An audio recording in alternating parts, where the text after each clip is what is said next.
The emergence of the Scythians from the vast Pontic-Caspian steppes represents one of the most significant cultural transformations in ancient Eurasian history. Archaeological excavations across southern Ukraine, the Crimean Peninsula, and the lower Don River Valley have revealed a complex pattern of material culture evolution that marks the transition from the earlier Cimmerian peoples to the distinctive Scythian civilization that would dominate the Black Sea region for nearly 7 centuries. The stratigraphic evidence from key sites such as Belsk, Motroninsky, and the Dnieper Rapids settlements demonstrates a clear chronological sequence beginning in the late 8th century BCE.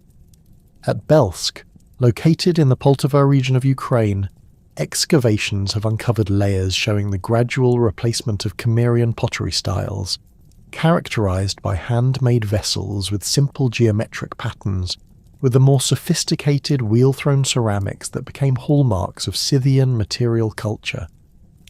These new pottery forms included large storage jars with distinctive shoulder ridges, shallow bowls with inturned rims, and ceremonial vessels decorated with complex zoomorphic motifs. The weapons assemblages from this transitional period reveal the technological innovations that would define Scythian military dominance. Bronze arrowheads evolved from the simple, leaf-shaped forms used by Cimmerian warriors to the characteristic trilobate bronze points that became the signature Scythian projectile. These arrowheads, measuring typically 2-4 centimeters in length, featured 3 pronounced lobes that created devastating wound channels while maintaining aerodynamic stability in flight. Metallurgical analysis of these artifacts shows increasing sophistication in bronze working techniques, with controlled tin content ranging from 8-12% to optimize hardness and durability. The transition period also witnessed the introduction of the akinakis, the distinctive Scythian short sword that would become central to their warrior identity. These weapons, typically measuring 40-60 centimeters in total length, featured straight double-edged blades with pronounced central ridges for structural strength. The hilts were often decorated with animal-headed pommels, frequently depicting eagles, griffins, or stylized big cats. Archaeological evidence from the Kelerms-Kurgan complex in the Kuban region shows these swords alongside Assyrian and Eurasian metalwork, indicating early contact with Near Eastern civilizations and the adoption of advanced metallurgical techniques. Horse domestication fundamentally transformed the social and military structure of the emerging Scythian society. Archaeological evidence from the Dorivka site on the Dnieper River, dating to approximately 4000 BCE, demonstrates that the peoples of the Pontic-Caspian steppes had been interacting with horses for millennia. However, the transition to mounted warfare occurred much later, coinciding with the rise of Scythian culture in the 8th century BCE. Bitware patterns on horse teeth from Scythian burial sites indicate the use of bronze and iron snaffle bits, allowing for precise control necessary for mounted archery and cavalry charges. The development of specialized horse gear marked a revolutionary advancement in steppe warfare. Scythian bridles featured elaborate bronze cheek pieces, often cast in animal forms or decorated with intricate geometric patterns. These functional yet artistic pieces served both practical and symbolic purposes, demonstrating the owner's status while ensuring effective horse control. Saddle technology, while not involving the rigid tree construction of later periods, included felt padding and leather components that provided stability for mounted archers. Archaeological finds from the Pazyryk culture in the Altai Mountains, though slightly later in date, preserve organic materials that illustrate the sophistication of Scythian horse equipment. The tactical advantages conferred by mounted warfare cannot be overstated. Scythian horse archers could maintain sustained rates of fire while remaining mobile, a capability that proved devastating against infantry formations. Contemporary Assyrian reliefs from the Palace of Sargon's II at Khorsabad depict Scythian mounted warriors with their characteristic pointed caps, scale armour, and composite bows. These artistic representations, dating to the late 8th century BCE, provide a visual confirmation of Scythian military equipment and tactics during their early raids into the Near East. Linguistic analysis reveals that Scythian belonged to the Iranian branch of the Indo-European language family, specifically to the northeastern Iranian group that included related languages such as Sogdian and Khotanese. The limited Scythian vocabulary preserved in Greek sources, particularly in the works of Herodotus, provides crucial evidence for linguistic reconstruction. Personal names such as Skyles, Areopagus, and Octomasidas demonstrate clear Iranian etymologies and reflect the cultural values of Scythian society. Comparative linguistic analysis suggests that Scythian diverged from other Iranian languages during the 2nd millennium BCE, coinciding with the broader dispersal of Indo-European speaking peoples across the Eurasian steppes. The presence of Iranian loanwords in Finno-Ugric languages spoken north of the steppe zone indicates sustained contact between Scythian speakers and forest-dwelling peoples. Archaeological evidence supports this linguistic data, with Scythian-type artifacts found in the Ananino culture sites of the Middle Volga region. The relationship between Scythian and other Indo-European steppe cultures remains complex and debated. Linguistic evidence suggests connections with the Thracian languages spoken in the Balkans, possibly indicating shared ancestry or sustained contact during the migration period. Greek sources preserve Thracian personal names with Iranian etymologies, such as Kotis and Rhesus, suggesting either borrowing or common linguistic heritage. The archaeological record shows similar material culture elements between Thracian and early Scythian sites, including comparable horse gear and weapon types. The formation of early Scythian tribal confederations occurred through a gradual process of political consolidation that spanned the 8th and 7th centuries BCE. Archaeological evidence suggests that initial Scythian political organizations centered on warrior bands led by chiefs whose authority derived from military success and control of horse herds. Burial evidence from early Scythian kurgans indicates increasing social stratification, with elite graves containing multiple horse sacrifices, imported luxury goods, and elaborate weapon sets. The Kostromskaya kurgan in the Kuban region, dating to the 7th century BCE, exemplifies this early elite burial tradition.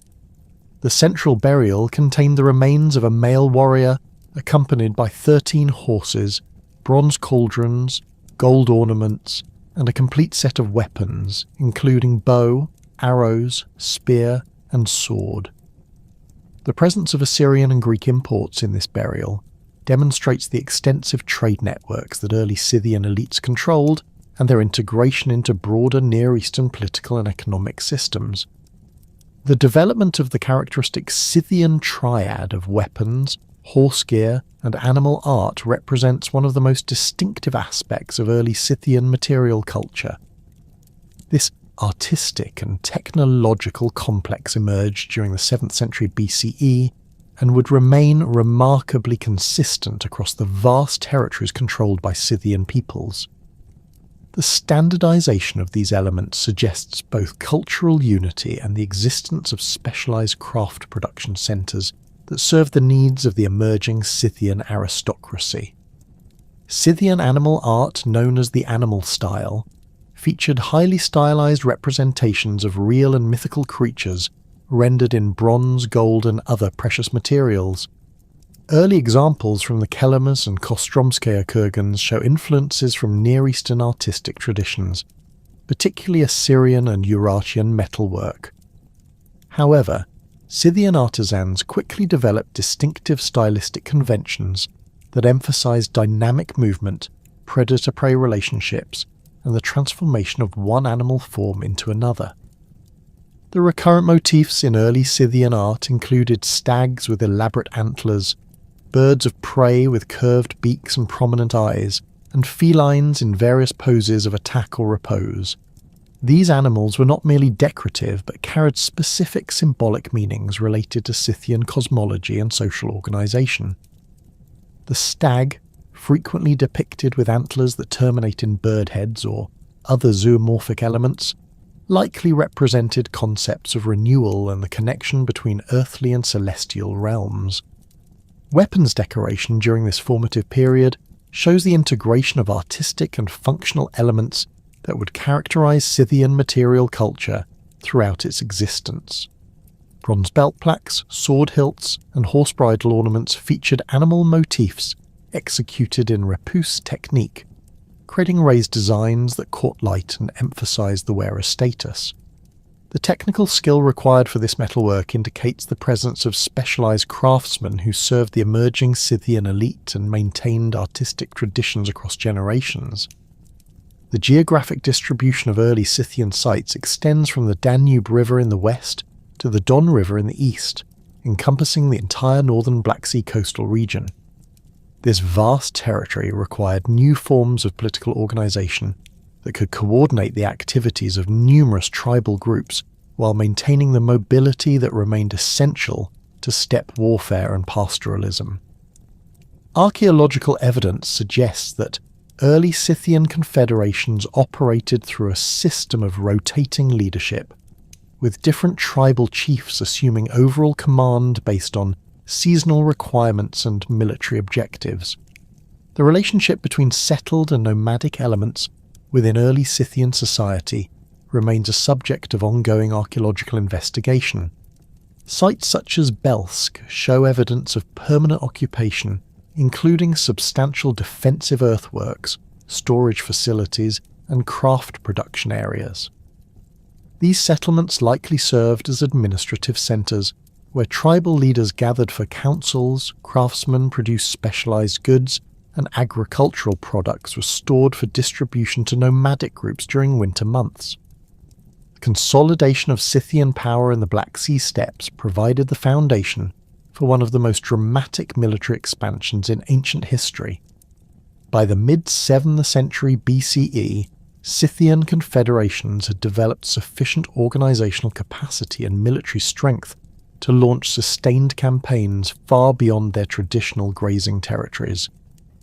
The archaeological record from sites across modern-day Turkey, Syria and Iraq reveals clear evidence of Scythian presence during this period, marked by distinctive arrowheads, horse gear and burial practices that had originated centuries earlier in the Pontic steppes. The Scythian invasion of the Near East began around 650 BCE, coinciding with a period of political instability that had weakened the traditional powers of the region. The Neo-Assyrian Empire, despite its military innovations and administrative sophistication, faced mounting pressure from multiple directions. Babylonian inscriptions from the reign of Nabopolassar describe Ishkuzai warriors, the Akkadian term for Scythians, appearing in large numbers across the upper Tigris Valley. These mounted archers struck at Assyrian supply lines and isolated garrisons with unprecedented mobility, avoiding direct confrontation with heavily armoured Assyrian infantry, while inflicting continuous casualties through hit-and-run tactics. Archaeological evidence from Tel Halaf in northern Syria demonstrates the impact of these Scythian raids. Destruction layers dating to approximately 645 BCE contain hundreds of Scythian-type trilobate arrowheads embedded in mud brick walls and scattered across courtyard areas. The arrow distribution patterns suggest coordinated attacks by mounted archers who surrounded defensive positions and maintained sustained volleys of projectiles. Contemporary Assyrian reliefs from Nineveh depict these encounters with remarkable detail, showing Scythian warriors wearing pointed caps and scale armour while drawing composite bows from horseback. The Scythian military advantage derived not merely from mobility but from their sophisticated understanding of steppe warfare tactics adapted to Near Eastern conditions. Unlike the Sumerian raiders who had preceded them, Scythian forces demonstrated remarkable strategic coordination across vast distances. Cuneiform tablets from the Kanesh archives describe simultaneous Scythian attacks on Assyrian positions separated by hundreds of kilometres, indicating centralised planning and communication networks that spanned the entire theatre of operations. The siege of Nineveh in 612 BCE involved substantial Scythian participation alongside Babylonian and Median forces. Excavations in the Kuyunjik mound have revealed concentrations of Scythian arrowheads near the Shamash Gate, suggesting that mounted archers played crucial roles in preventing Assyrian sorties during the final assault. The distinctive metallurgy of these projectiles, with their characteristic tin-bronze composition and trilobate design, clearly distinguishes them from Babylonian and Median weapons found in the same contexts. Scythian expansion into Anatolia followed different patterns than their Near Eastern campaigns. Rather than conducting purely destructive raids, Scythian groups established semi-permanent settlements in the central Anatolian plateau, particularly around modern-day Ankara and Gordion. Archaeological investigations at Gordion have uncovered a substantial Scythian cemetery dating to the early 6th century BCE, containing over 200 burials with characteristic steppe grave goods. These interments include horse sacrifices, bronze cauldrons, and weapon sets identical to those found in contemporary Scythian sites north of the Black Sea. The relationship between Scythians and local Anatolian populations appears to have involved both conflict and accommodation. Lydian sources describe Scythian mercenaries serving in the armies of King Aliats, while Phrygian settlements show evidence of Scythian cultural influence in pottery styles and metalworking techniques. At Gordion, the famous tumulus traditionally associated with King Midas, contains textiles and wooden artifacts that display clear Scythian artistic influences, suggesting sustained cultural exchange rather than simple military domination. The Median kingdom presented particular challenges for Scythian expansion. Unlike the declining Assyrian Empire, Media under Cyaxares had developed effective counter-strategies against steppe cavalry. Median forces employed massed archery formations supported by cavalry units trained in steppe tactics, creating a military system capable of matching Scythian mobility while maintaining superior logistical support. The archaeological record from Tepe Nush Idyan and other Median sites shows evidence of defensive modifications specifically designed to counter mounted attacks, including angled walls and covered approaches that limited the effectiveness of horse archery. Herodotus provides detailed accounts of Scythian-Median conflicts, describing a 28-year period of Scythian dominance over Media that ended only through diplomatic marriage alliances. While the chronology remains debated among modern historians, archaeological evidence supports sustained Scythian presence in western Iran during the late 7th and early 6th centuries BCE. Excavations at Hasanlu and other sites in the Lake Urmia region have yielded Scythian-type artifacts in contexts dating to this period, including horse bits, weapons and pottery forms characteristic of steppe cultures. The establishment of Scythian control across the Black Sea steppes required different organisational strategies than their Near Eastern campaigns. The vast distances involved, stretching from the Danube Delta in the west to the Don River in the east, necessitated decentralised administrative structures that could maintain tribal cohesion while accommodating local variations in subsistence patterns and seasonal movements. Archaeological surveys across this region reveal a network of fortified settlements, temporary camps and burial grounds that reflect sophisticated territorial management. The Belth settlement complex in the Poltava region exemplifies Scythian administrative centres during this expansion period. Covering over 4,000 hectares within massive earthwork fortifications, Belth served as a focal point for tribal gatherings, craft production, and trade activities. Excavations have revealed specialised workshop areas for metalworking, pottery production, and textile manufacture, indicating centralised control over luxury goods production. The site's location at the confluence of major river valleys provided access to both forest and steppe resources, while maintaining communication links with distant tribal territories. The defensive earthworks at Belsk and similar sites demonstrate sophisticated military engineering adapted to steppe conditions. These fortifications consisted of multiple concentric ramparts with intervening ditches, creating defensive zones that could channel attacking forces into predetermined killing grounds. The rampart construction involved alternating layers of earth, stone and timber, creating structures capable of absorbing the impact of siege engines, while providing elevated platforms for defensive archery. Archaeological analysis of the timber elements shows selective use of oak and pine species, indicating detailed knowledge of construction materials and their properties. Scythian expansion along the Black Sea coast brought them into direct contact with Greek colonial settlements that had been established during the 8th and 7th centuries BCE. The Greek cities of Olbia, Chersonesos and Tanais found themselves surrounded by Scythian territory, creating complex relationships that combined trade, diplomacy and occasional warfare. Archaeological evidence from these sites reveals the profound impact of Scythian presence on Greek colonial life, including changes in defensive architecture, trade patterns, and cultural practices. The Greek colony of Olbia, located near the mouth of the Bug River, provides exceptional documentation of Greek-Scythian interactions. Excavations in the residential quarters have uncovered substantial quantities of Scythian pottery, metalwork and other artifacts in domestic contexts, indicating regular interaction between Greek colonists and their Scythian neighbours. The city's defensive walls show multiple phases of reconstruction and strengthening, suggesting periodic tensions that required improved fortifications against potential Scythian attacks. Greek literary sources describe Scythian siege tactics employed against colonial cities, including the use of mobile archery platforms and coordinated cavalry charges designed to breach defensive walls. At Tanais, archaeological evidence shows destruction layers dating to the late 6th century BCE that contain hundreds of Scythian arrowheads concentrated around the main gate area.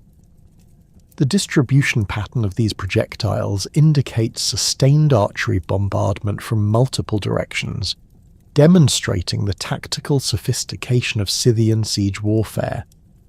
The economic relationships that developed between Scythians and Greek colonies transformed both cultures in fundamental ways. Greek artisans began producing goods specifically designed for Scythian tastes, including elaborate metalwork decorated with animal motifs and weapons adapted to steppe warfare requirements. The famous Scythian gold artifacts found in royal burials often show clear Greek workmanship, indicating the presence of Greek craftsmen working within Scythian territories, or the export of finished goods from colonial workshops. Scythian agricultural development during this period reflects adaptation to the requirements of territorial control and population growth.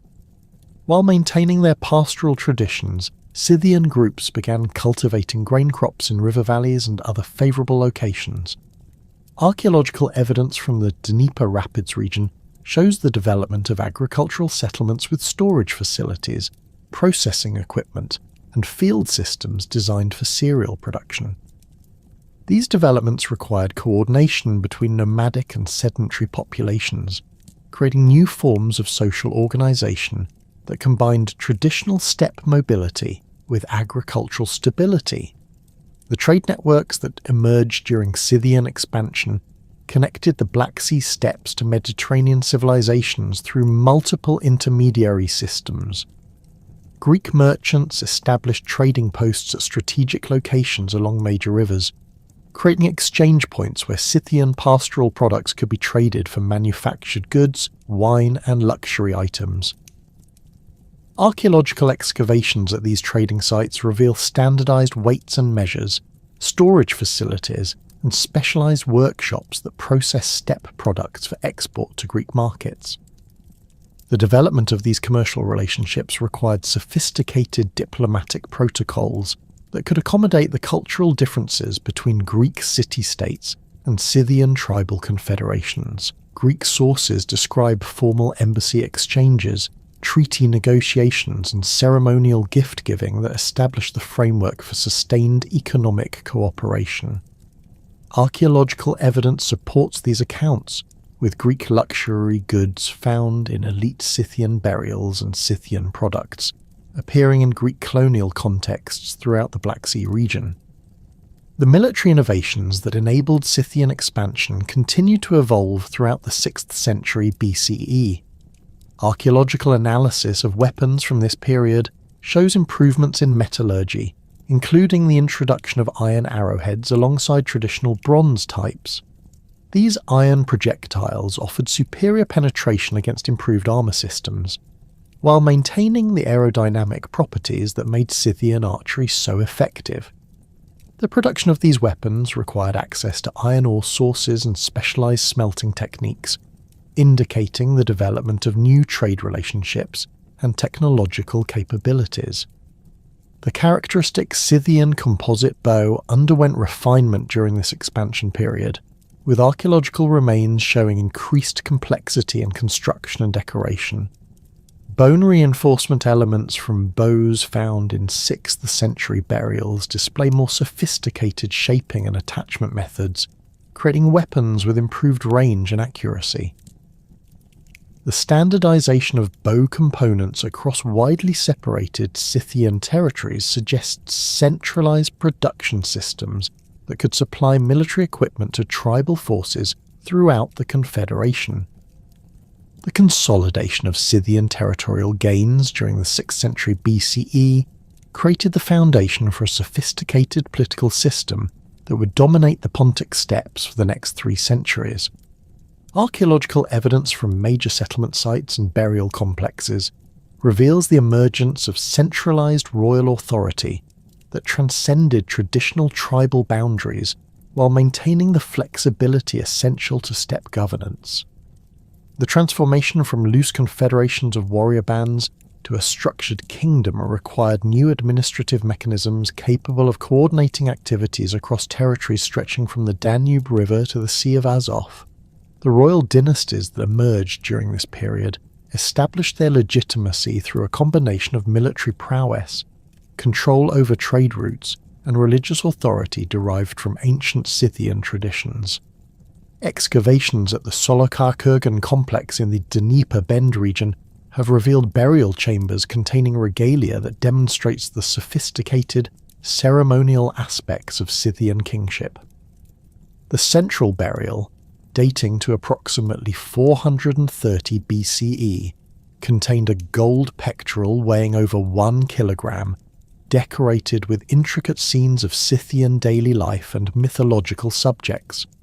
The technical excellence of this piece, featuring granulation work and filigree details that required specialized goldsmithing techniques, indicates the presence of court workshops capable of producing royal insignia of extraordinary complexity. The political organization of the classical Scythian kingdom operated through a hierarchical system that balanced centralized authority with regional autonomy.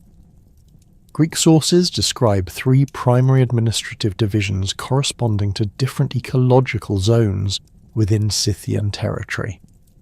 The royal Scythians controlled the core territories along the lower Dnieper River and the Crimean Peninsula, maintaining direct authority over the most productive agricultural lands and the principal trade centres. The nomad Scythians occupied the eastern steppes extending toward the Don River, preserving traditional pastoral lifestyles while acknowledging royal supremacy. The agricultural Scythians inhabited the forest-steppe transition zone, developing mixed farming systems that combined cereal cultivation with animal husbandry.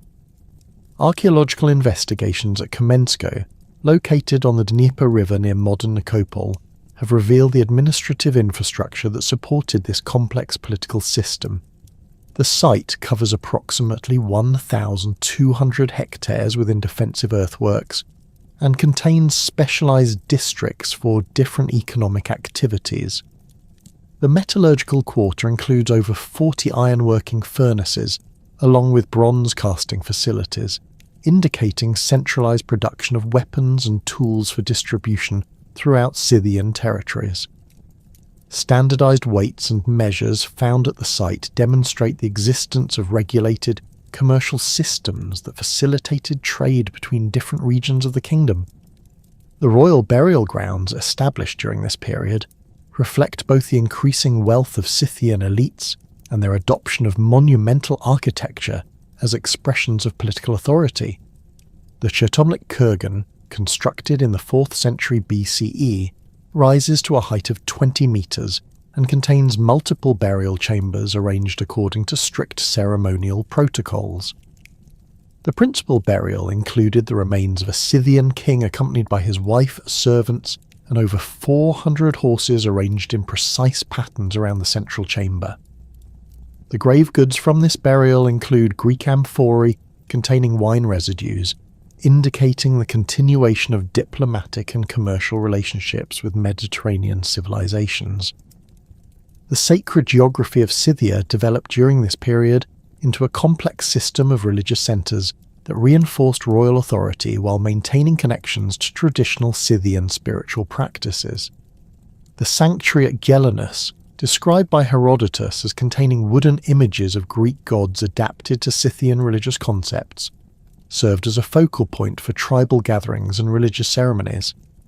Archaeological surveys in the Poltava region have identified several large settlements with monumental wooden structures that may correspond to these religious centres, though the perishable nature of the materials has limited preservation. The Dnieper Rapids region became particularly significant in Scythian sacred geography due to its strategic location and distinctive landscape features. The 7 major cataracts that interrupted river navigation created natural gathering points where different tribal groups could meet for seasonal ceremonies and political councils. Greek sources describe annual assemblies held at these locations, where tribal representatives would renew their allegiances to the royal dynasty and coordinate military campaigns. Archaeological evidence from the Rapids area includes numerous small burial mounds containing standardized grave goods, suggesting these sites served as neutral ground where different Scythian groups could interact according to established protocols.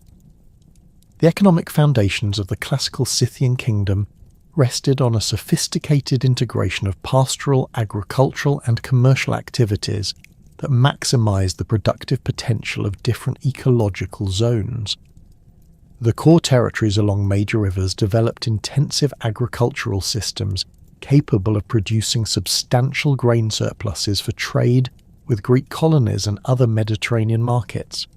Excavations at agricultural settlements in the Dnieper Valley have revealed storage facilities with capacities exceeding 1,000 tons, indicating production levels far beyond local subsistence requirements. The standardized construction of these granaries, featuring raised floors and ventilation systems designed to prevent spoilage, demonstrates centralized planning and technical expertise in agricultural management. Pastoral activities remained central to Scythian economic systems, but during the classical period they became increasingly specialized and organized according to royal administrative structures. Archaeological analysis of animal bones from settlement sites shows selective breeding programs that produced horses with specific characteristics suited to different military and ceremonial functions. The royal horse herds maintained bloodlines that combined local steppe breeds with animals imported from Central Asia and the Near East, creating mounts with superior size, speed, and endurance. The famous golden horse ornaments found in royal burials often depict these elite animals with remarkable anatomical accuracy, suggesting that horse breeding had become both an economic activity and an art form. The control of trade routes connecting the Black Sea steppes to Mediterranean and Central Asian markets provided the Scythian kingdom with enormous wealth and political leverage. Archaeological evidence from trading settlements along the major rivers shows the development of standardized commercial practices that facilitated long-distance exchange. Weights and measures found at these sites conform to Greek standards, indicating the adoption of international commercial protocols that made Scythian territories attractive to foreign merchants. The presence of Chinese silk fragments in 4th century Scythian burials demonstrates the extent of these trade networks, which connected the Pontic steppes to commercial systems spanning the entire Eurasian continent. The forest steppe zones under Scythian control developed distinctive economic systems that combined elements of both pastoral and agricultural lifestyles. Settlements in these regions typically included areas for animal husbandry alongside fields for cereal cultivation, creating mixed farming systems that provided security against environmental fluctuations. Archaeological investigations at Belsk and other large settlements show the development of craft specialization, with different neighborhoods devoted to metalworking, pottery production, leatherworking, and textile manufacture. The quality and standardization of products from these workshops indicate the existence of guild systems that regulated production and maintained technical standards. Herodotus provides the most detailed contemporary account of Scythian society during the 5th century BCE, describing customs and practices that reveal the sophisticated social organization underlying Scythian political success. His descriptions of Scythian religious practices emphasize the importance of oath-taking ceremonies that bound individuals to their tribal groups and ultimately to the royal authority. These ceremonies involved the mixing of wine with blood in bronze cauldrons, creating sacred bonds that transcended kinship relationships and created artificial kinship groups capable of coordinating complex military and economic activities. The social structure described by Herodotus reflects a hierarchical system based on military achievement, control of livestock, and proximity to royal authority. The warrior aristocracy maintained their status through participation in seasonal campaigns and the accumulation of prestige goods that demonstrated their success in battle. Archaeological evidence from elite burials shows the importance of weapons as status symbols, with sword hilts and scabbards decorated with precious metals and intricate animal motifs. The technical quality of these weapons, particularly the Damascus steel blades found in some 4th century burials, indicates access to advanced metallurgical techniques and international trade networks.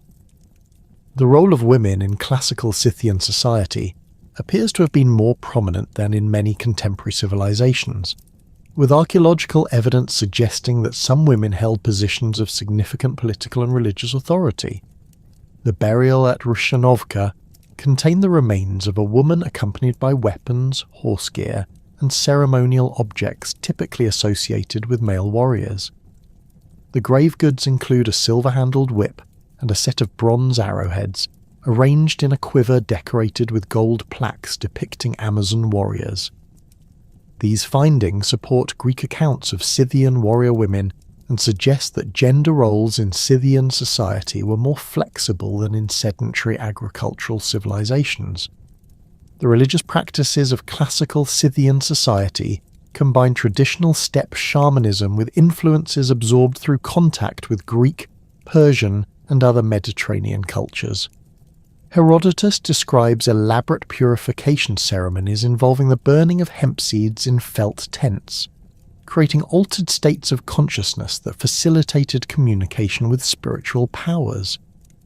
Archaeological evidence for these practices includes bronze cauldrons with residues of burned plant materials and felt tent components found in burial contexts. The standardization of these ritual objects across widely separated Scythian territories indicates the existence of religious practices that reinforce cultural unity despite political decentralization. The Scythian pantheon described by Greek sources included deities associated with war, fertility, and the natural forces that controlled steppe life.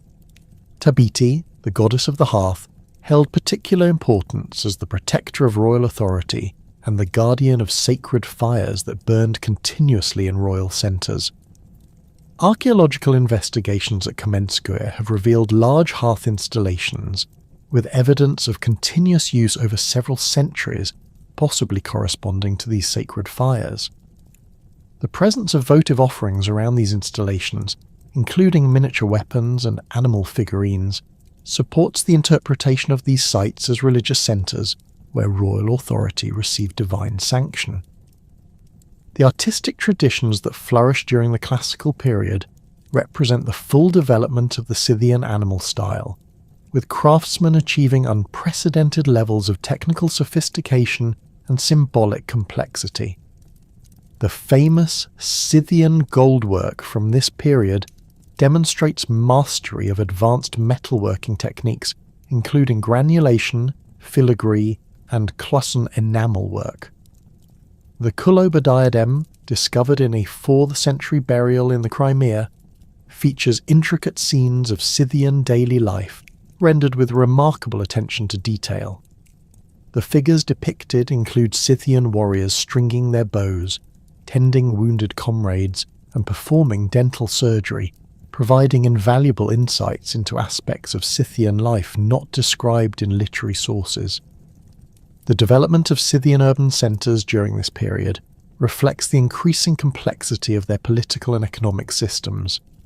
Neapolis Scythica, located in the Crimean Peninsula, evolved from a fortified settlement into a major administrative centre, with monumental architecture rivaling contemporary Greek cities. Excavations have revealed a palace complex with throne rooms, administrative offices, and residential quarters decorated with frescoes depicting Scythian royal ceremonies. The construction techniques employed at the site combine traditional Scythian building methods with influences from Greek and Persian architecture, creating a distinctive architectural style that reflected the cosmopolitan nature of classical Scythian civilization. The sophisticated political structures that emerged during the classical Scythian kingdom supported a complex social hierarchy that extended far beyond simple tribal organization. Archaeological evidence from burial sites across the Pontic steppes reveals 3 distinct social strata that form the backbone of Scythian civilization: the royal Scythians, who controlled the core territories and maintained direct authority over political and military affairs; the agricultural Scythians, who developed intensive farming systems in the forest steppe zones; and the various nomadic tribes that preserved traditional pastoral lifestyles while acknowledging royal supremacy. The royal Scythians occupied the apex of this social pyramid, controlling territories that encompassed the most productive agricultural lands along the lower Dnieper River and the strategic positions of the Crimean Peninsula. Excavations at elite burial complexes such as Alexandropol and Solohar have revealed the extraordinary wealth accumulated by royal families through their control of trade routes and tribute collection from subordinate groups. The Alexandropol kurgan, constructed during the 4th century BCE, contained over 700 individual gold ornaments weighing a total of 4.5 kilograms, including pectorals, arm rings, and decorative plaques that required the labour of specialised craftsmen working over several years to complete. The regalia found in royal burials demonstrates the ceremonial aspects of Scythian kingship that reinforced political authority through religious symbolism. The gold pectoral from Tolstaya Mogila depicts 3 horizontal registers showing different aspects of Scythian life and cosmology. The upper register features mythological scenes, including griffins attacking horses and deer, representing the supernatural forces that protected royal authority. The middle register shows peaceful pastoral scenes, with Scythians milking ewes and crafting clothing, symbolising the prosperity that royal protection provided to their subjects. The lower register depicts predators attacking domestic animals, representing the chaos that would result from the absence of royal authority. Royal women held significant positions within this hierarchical system, as evidenced by the elaborate burial goods found in female graves at major kurgan complexes. The burial at Chertomlik included a woman interred with a complete set of weapons, alongside traditional feminine ornaments, suggesting that royal women participated in military activities or held ceremonial military roles. The presence of Greek amphorae containing wine residues in these burials indicates that royal women participated in diplomatic banquets and ceremonial drinking that sealed political alliances between different tribal groups. The agricultural Scythians developed distinctive cultural practices that combine traditional Scythian customs with adaptations necessary for sedentary farming life. Archaeological investigations at Belsk have revealed residential areas where individual households maintained small plots for vegetable cultivation alongside communal fields for cereal production. The standardized layout of these residential districts suggests centralized planning that allocated land according to family size and social status. Storage facilities within these settlements include both individual household granaries and larger communal warehouses that could store surplus grain for trade or distribution during poor harvest years. The social organization of agricultural Scythian communities operated through councils of household heads who made decisions regarding crop rotation, land allocation, and participation in seasonal military campaigns. Archaeological evidence from meeting areas within settlements shows the presence of raised platforms and seating arrangements that accommodated formal assemblies. The standardized pottery found at these sites includes large vessels designed for communal feasting, indicating that political decisions were accompanied by ceremonial meals that reinforce social bonds between community members. The relationship between agricultural Scythians and their nomadic neighbours required sophisticated systems of mutual obligation that ensured cooperation during military campaigns while respecting the autonomy of different lifestyle groups. Greek sources describe seasonal gatherings where agricultural communities provided grain supplies to nomadic groups in exchange for horses, leather goods, and military protection. Archaeological evidence for these exchanges includes standardized storage containers found at both agricultural settlements and nomadic campsites, suggesting established protocols for measuring and transferring different types of goods. The nomadic tribes that acknowledged Scythian royal authority maintained traditional pastoral lifestyles while participating in the broader political and economic systems of the kingdom. Archaeological surveys of seasonal campsites in the eastern steppes have revealed the sophisticated logistics required to coordinate the movements of large herds across vast territories. These sites include standardized layouts with designated areas for different activities including animal penning, food preparation and craft production. The presence of portable forges and metalworking equipment indicates that nomadic groups maintained technological capabilities that allowed them to produce and repair essential tools and weapons while following seasonal migration routes. The seasonal migration patterns of nomadic Scythian groups followed established routes that connected winter shelters in river valleys with summer pastures on the open steppes. Archaeological evidence from winter campsites shows semi-permanent structures including partially underground dwellings with stone foundations and timber superstructures. These winter settlements often included storage facilities for hay and grain that sustained both human and animal populations during the harsh steppe winters. The standardized construction techniques used at these sites suggest centralized planning that coordinated the activities of different tribal groups according to available resources and territorial boundaries. The religious beliefs that unified these diverse social groups centered on a pantheon of deities associated with the natural forces that controlled steppe life. Tabiti, the goddess of the hearth and sacred fire, held particular importance as the protector of royal authority and the guardian of the flames that burned continuously in royal centres.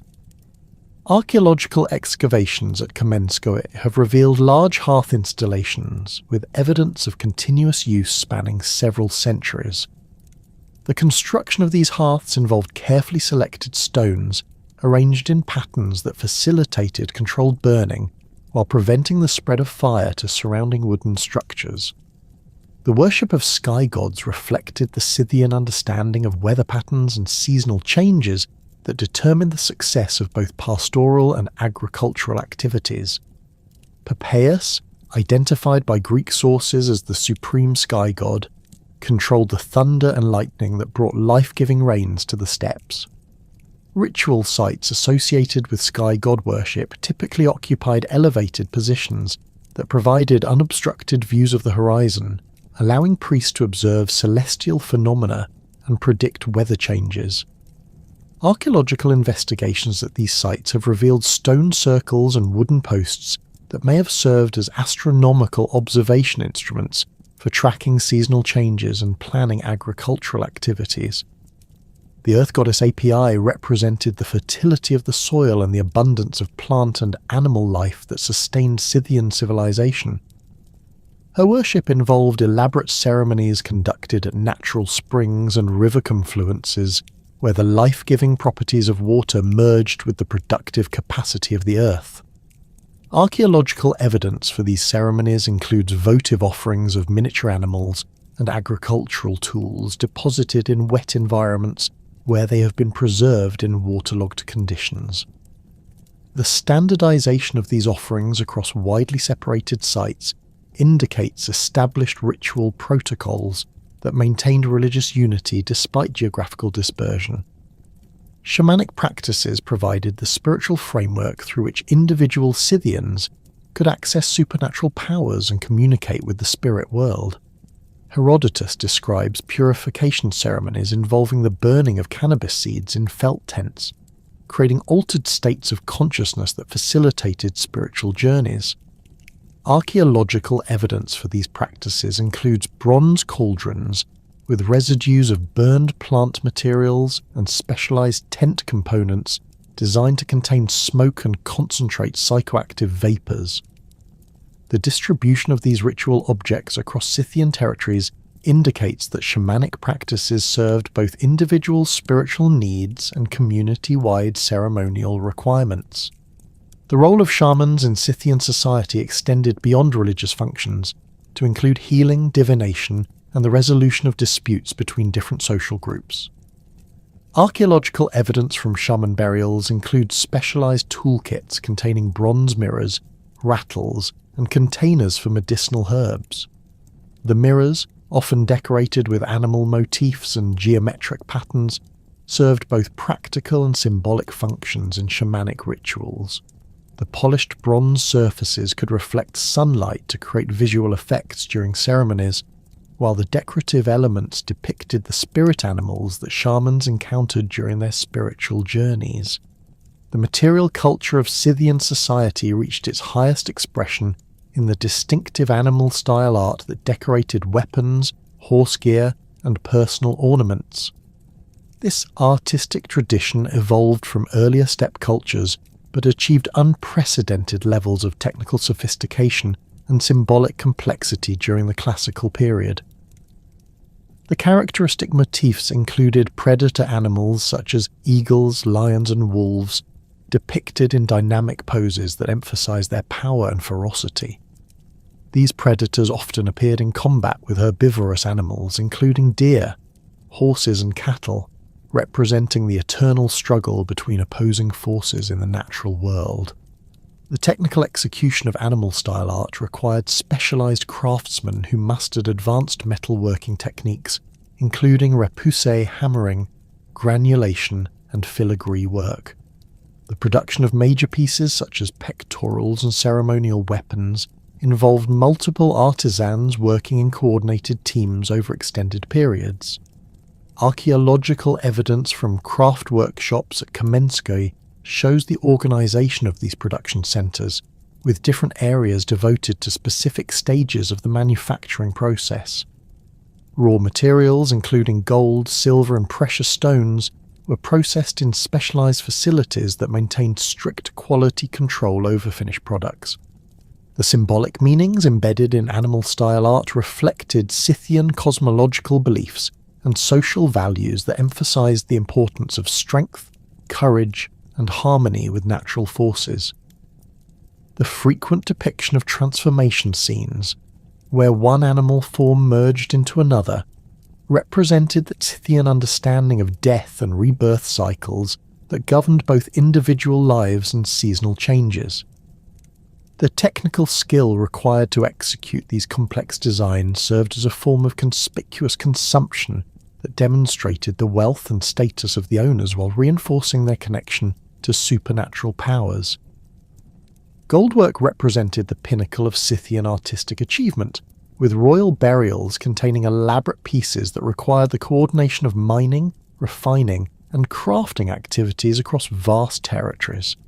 The gold sources that supplied Scythian craftsmen included both local deposits in the Ural Mountains and imported materials obtained through trade with distant regions.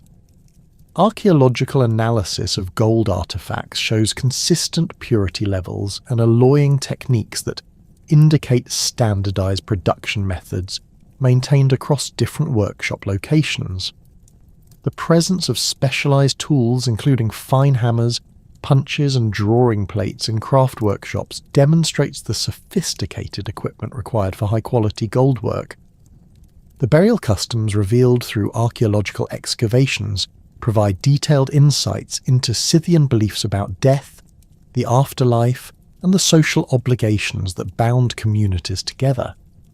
The construction of major kurgans required the coordinated labour of hundreds of workers over periods, extending from several months to multiple years.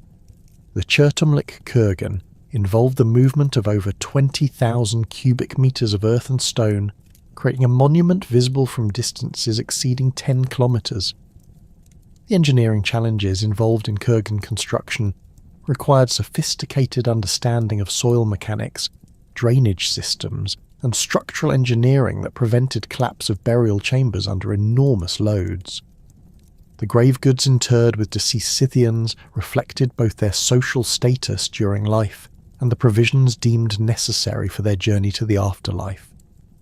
Royal burials included complete households with servants, horses, and domestic equipment that would allow the deceased to maintain their accustomed lifestyle in death. The sacrifice of retainers and animals for royal burials followed established protocols that determined the number and types of victims based on the deceased's rank and achievements. Archaeological evidence shows that these sacrifices were conducted with specialized weapons, designed to cause rapid death with minimal suffering, suggesting religious concerns about the spiritual state of sacrificial victims. The seasonal migrations that characterized nomadic Scythian life required portable dwelling structures that could be rapidly assembled and disassembled while providing protection from harsh steppe weather conditions. Archaeological remains of these structures include wooden framework elements, felt covering materials, and specialized fastening systems that allowed nomadic families to transport their homes using wheeled vehicles drawn by oxen or horses. The standardized dimensions of these dwellings reflect established social conventions that allocated living space according to family size and social rank within nomadic communities. The role of women in Scythian society encompassed both traditional domestic responsibilities and participation in military, religious, and economic activities typically reserved for men in other ancient civilizations. Archaeological evidence from female burials includes weapons, horse gear, and ceremonial objects that indicate women's involvement in warfare and religious leadership. The burial at Pokrovka contained a young woman interred with a complete set of bronze arrowheads, an iron sword, and horse sacrifices arranged according to warrior burial protocols.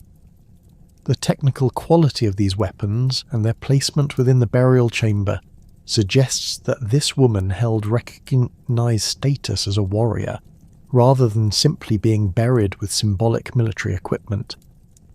Women's participation in Scythian economic activities extended beyond household management to include specialized craft production, trade negotiations, and the supervision of agricultural activities. Archaeological evidence from workshop areas at major settlements shows that women controlled certain aspects of textile production, pottery manufacture, and food processing that required specialized knowledge and technical skills. The presence of standardized weights and measures in residential areas occupied by women indicates their involvement in commercial activities that connected household production to broader trade networks. The transformation of Scythian society from loose tribal confederations to a sophisticated kingdom required fundamental changes in military organization that could coordinate the activities of diverse groups while maintaining the tactical advantages that had made steppe warfare so effective. Archaeological evidence from weapon caches, training grounds, and battlefield sites reveals a complex military hierarchy that integrated traditional nomadic tactics with innovations adapted from contact with sedentary civilizations. The standardization of equipment found across Scythian territories indicates centralized production systems that could supply uniform weapons and gear to forces operating across vast distances. The revolutionary impact of mounted archery fundamentally altered the nature of warfare across the Eurasian steppes and adjacent regions.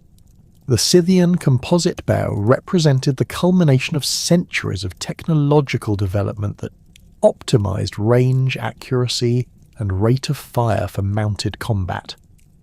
Archaeological reconstruction of these weapons shows recurved designs with multiple layers of horn, sinew and wood that created stored energy capable of propelling arrows at velocities exceeding 150 feet per second. The effective range of these bows reached 350 meters, allowing Scythian archers to engage enemy formations while remaining beyond the reach of most contemporary projectile weapons. The construction of composite bows required specialized knowledge of materials and manufacturing techniques that were closely guarded secrets within Scythian society. Archaeological analysis of bow fragments from the Pazyryk burials in the Altai Mountains reveals the sophisticated lamination techniques that bonded different organic materials to create weapons with optimal performance characteristics. The horn elements, typically sourced from wild sheep or ibex, provided compressive strength along the belly of the bow. Sinew from deer or elk tendons supplied tensile strength along the back, while carefully selected wood formed the structural core that maintained the bow's shape under stress. The arrows used with these composite bows underwent continuous refinement throughout the Scythian period, with archaeological evidence showing evolution from simple bronze points to sophisticated designs optimized for different tactical situations. The characteristic trilobate bronze arrowheads found at Scythian sites feature three pronounced lobes that created devastating wound channels while maintaining aerodynamic stability in flight. Metallurgical analysis reveals carefully controlled tin content ranging from 10–15%, creating bronze alloys that balanced hardness with resistance to brittle fracture upon impact. Iron arrowheads appeared in Scythian arsenals during the 6th century BCE, offering superior penetration against improved armour systems developed by their enemies. These iron points required different manufacturing techniques than bronze arrows, involving hot forging and careful heat treatment to achieve optimal hardness without brittleness. Archaeological evidence from weapon workshops at Kamenskoye shows specialized furnaces designed for arrowhead production, with temperature control systems that maintained consistent heat during the forging process. The standardized dimensions of these iron points indicate mass production techniques that could supply large quantities of projectiles for military campaigns.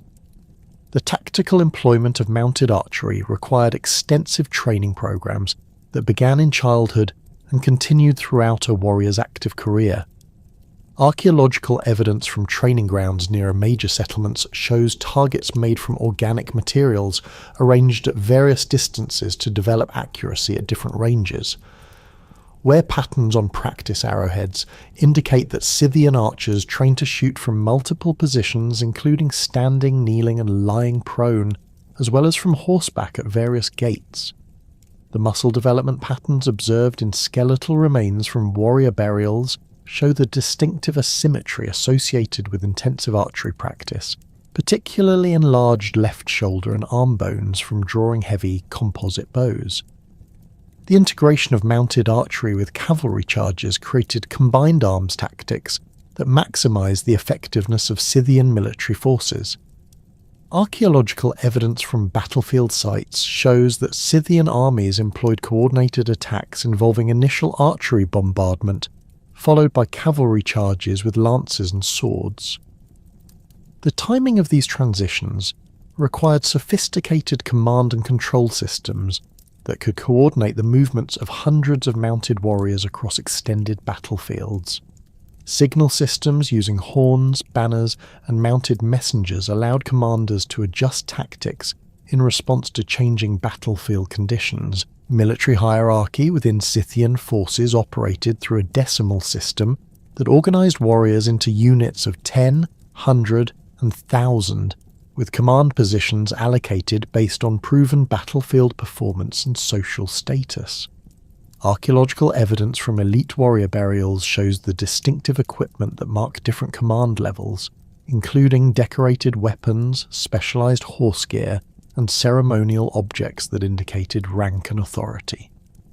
The burial at Solahar contained weapons and regalia belonging to a high-ranking military commander, including a gold-hilted sword, silver-mounted horse bridle, and bronze cauldron used for ceremonial feasting with subordinate officers. The training of Scythian warriors began during childhood, with instruction in horsemanship, archery, and the maintenance of military equipment. Archaeological evidence from residential areas at major settlements shows specialized training facilities including riding courses, archery ranges, and workshops where young warriors learned to manufacture and repair their own weapons and gear. The standardized quality of Scythian military equipment indicates that training programs maintained consistent technical standards across different tribal groups and geographical regions. The selection of horses for military service involved careful breeding programs that produced animals with specific characteristics suited to different combat roles. Archaeological analysis of horse remains from military contexts shows selective breeding for size, speed, and endurance that created distinct types optimized for different tactical functions. Heavy cavalry mounts used for shock attacks averaged 14, 15 hands in height with robust builds capable of carrying armoured warriors and their equipment. Light cavalry horses used for reconnaissance and pursuit measured 13, 14 hands with lighter builds that maximise speed and manoeuvrability over long distances. The integration of different tribal units in warfare required standardised protocols that could coordinate the activities of groups with varying cultural backgrounds and military traditions. Archaeological evidence from multi-tribal burial sites shows the adoption of common equipment standards and tactical procedures that allowed diverse forces to operate as unified armies. The presence of identical weapon types and horse gear across different tribal territories indicates centralized production and distribution systems that equipped allied forces with compatible military hardware. Defensive strategies employed by Scythian forces emphasized mobility and the use of terrain advantages that negated the numerical superiority often possessed by their enemies. The famous scorched earth tactics described by Herodotus during the Persian invasion involved the systematic destruction of resources that could support enemy forces, while drawing invaders deeper into Scythian territory. Archaeological evidence for these tactics includes burned settlements and destroyed storage facilities dating to periods of major military campaigns, showing the deliberate nature of these defensive measures. The scorched earth strategy required extensive logistical planning that could sustain Scythian forces while denying resources to their enemies. Archaeological surveys of route networks used during major campaigns show the establishment of hidden supply caches that provided food, weapons, and equipment for Scythian forces operating in devastated territories. These supply depots were typically located in defensible positions such as river islands or forest clearings that could be easily concealed from enemy scouts while remaining accessible to friendly forces. Natural terrain advantages played crucial roles in Scythian defensive strategies, with commanders selecting battlefield positions that maximized the effectiveness of mounted archery while limiting enemy mobility. The marshy regions along major rivers provided natural obstacles that channeled enemy advances into predetermined killing zones where concentrated archery could inflict maximum casualties. Archaeological evidence from these battlefield sites shows the strategic placement of obstacles including sharpened stakes and concealed pits that disrupted enemy formations and exposed them to sustained missile attack. The use of river crossings as defensive positions required specialized equipment and tactics that could control access to strategic locations.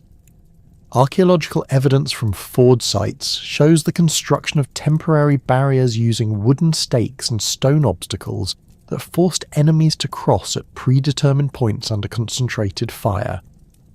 The remains of bridge structures at several locations indicate that Scythians could rapidly construct or destroy river crossings to control enemy movements and protect their own lines of communication. Weapons technology continued to evolve throughout the Scythian period, with archaeological evidence showing continuous improvements in metallurgy, design, and manufacturing techniques. The development of pattern-welded sword blades during the 4th century BCE created weapons with superior cutting performance and resistance to breakage. These blades featured alternating layers of hard and soft steel that were forge-welded together and then twisted to create distinctive patterns on the finished surface. The technical skill required for this manufacturing process indicates the presence of master smiths who maintained closely guarded trade secrets. Armour development reflected the need to balance protection with the mobility requirements of mounted warfare. Archaeological evidence from warrior burials shows the evolution from simple leather protection to sophisticated scale armour systems that provided comprehensive coverage without restricting movement. The scale armour found in elite burials consists of small bronze or iron plates sewn onto leather backing in overlapping patterns that deflected projectiles while allowing flexibility for mounted combat. The standardized dimensions and construction techniques of these armor systems indicate centralized production facilities that could equip large numbers of warriors with uniform protection. The significance of the echinokes in Scythian culture extended far beyond its practical function as a weapon to encompass religious, social, and ceremonial roles that reinforced cultural identity across diverse tribal groups. Archaeological analysis of these distinctive short swords shows consistent design elements that remained stable over centuries, including straight double-edged blades measuring 60 centimeters in length with characteristic animal-headed pommels. The standardization of these design features across vast geographical areas indicates the cultural importance of the Akinakes as a symbol of Scythian identity that transcended tribal boundaries. The religious significance of the Akinakes appears in Herodotus's description of sword worship practiced by Scythian tribes, where iron swords were erected as sacred objects that received animal sacrifices and ritual offerings. Archaeological evidence for these practices includes sword-shaped iron objects found in ritual contexts at major settlements and religious sites. The careful burial of worn-out Akinakes in special deposits suggests that these weapons retained sacred properties even after becoming unsuitable for combat use. The manufacturing techniques used to produce Akinakes required specialized knowledge of ironworking that was closely associated with religious beliefs about the transformation of raw materials into sacred objects. Archaeological evidence from weapon workshops shows the use of ritualized production methods that involve specific timing, materials, and procedures believed to imbue finished weapons with supernatural properties. The presence of votive offerings in smithing areas indicates that weapon production was considered a sacred activity that required divine protection and blessing. The decoration of Akinakes hilts and scabbards provided opportunities for artistic expression that reinforced the social status and cultural identity of their owners. Archaeological examples show elaborate animal motifs executed in gold, silver, and bronze that required the coordination of multiple craftsmen with different specialized skills. The technical quality of these decorative elements often exceeded the functional requirements of the weapons, indicating that Akinakes served as status symbols that displayed the wealth and taste of their owners. The tactical employment of Akinakes in combat required specific training techniques that emphasized close-quarters fighting skills adapted to mounted warfare. Archaeological evidence from training grounds shows practice weapons with blunted edges and reinforced construction that allowed warriors to develop combat skills without risk of serious injury. The wear patterns on practice weapons indicate training methods that emphasized thrusting attacks and defensive parrying techniques suited to the confined spaces encountered during mounted combat. The integration of akinakes with other weapons in the Scythian arsenal created combined fighting systems that maximized tactical flexibility in different combat situations. Archaeological evidence from weapon sets found in warrior burials shows standard combinations that included composite bow, arrows, lance and akinakes arranged according to established protocols. The positioning of these weapons within burial contexts indicates specific carrying methods that allowed mounted warriors to transition rapidly between different weapon systems during combat. Siege warfare tactics employed by Scythian forces adapted traditional steppe mobility advantages to the requirements of attacking fortified positions. Archaeological evidence from siege sites shows the use of coordinated archery attacks that suppressed defensive fire, while assault teams approached walls using portable shields and scaling equipment.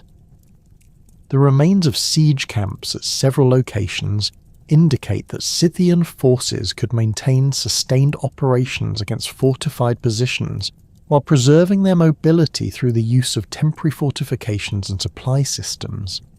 The development of counter-siege techniques reflected Scythian adaptation to defensive warfare against enemies equipped with siege engines and organised infantry formations. Archaeological evidence from fortified settlements shows defensive modifications including angled walls, covered approaches, and elevated archery positions that maximise the advantages of Scythian missile weapons. The standardised construction techniques used at these sites indicate centralised planning that could coordinate defensive preparations across multiple locations. The escalating tensions between the expanding Persian Empire and the Scythian Confederation reached their culmination during the final decades of the 6th century BCE, when a series of cross-border raids and territorial disputes created the conditions for one of the most significant military confrontations of the ancient world. Archaeological evidence from settlements along the Danube River shows extensive destruction layers dating to approximately 515 BCE, containing characteristic Scythian arrowheads and horse gear that indicate sustained raiding activities against Persian-allied Thracian tribes. These attacks represented more than simple cattle raids or territorial skirmishes.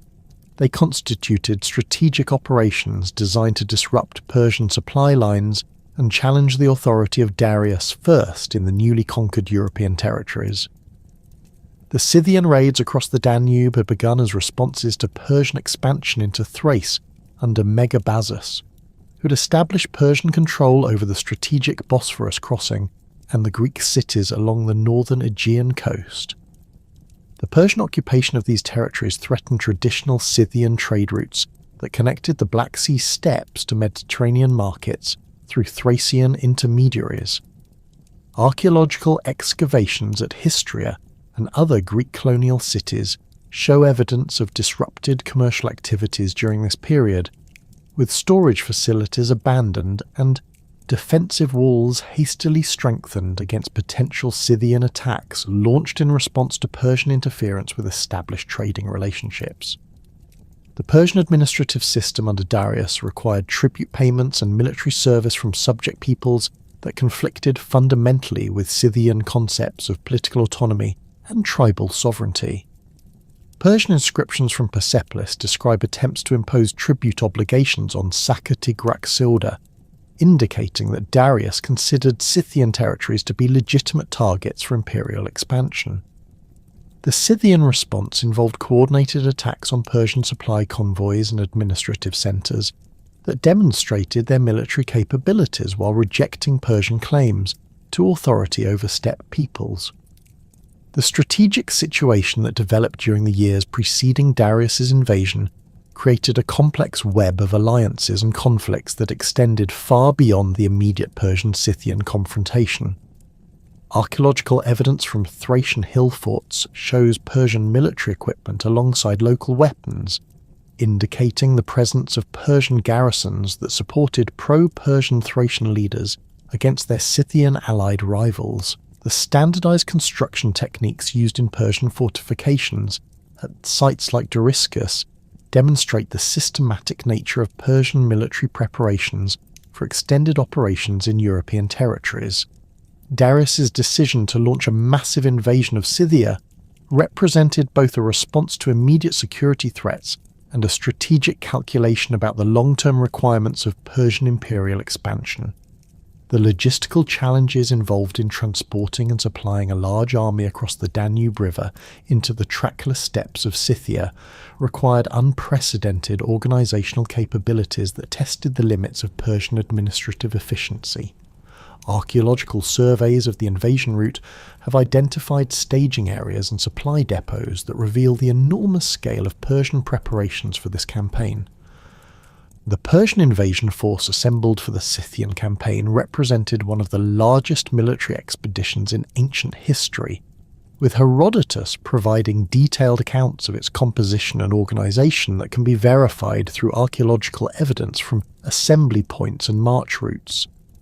The army included contingents from throughout the Persian Empire, with infantry units from Persia, Media, and Assyria supported by cavalry forces from Central Asian satrapies and specialised siege equipment operated by Phoenician and Greek engineers.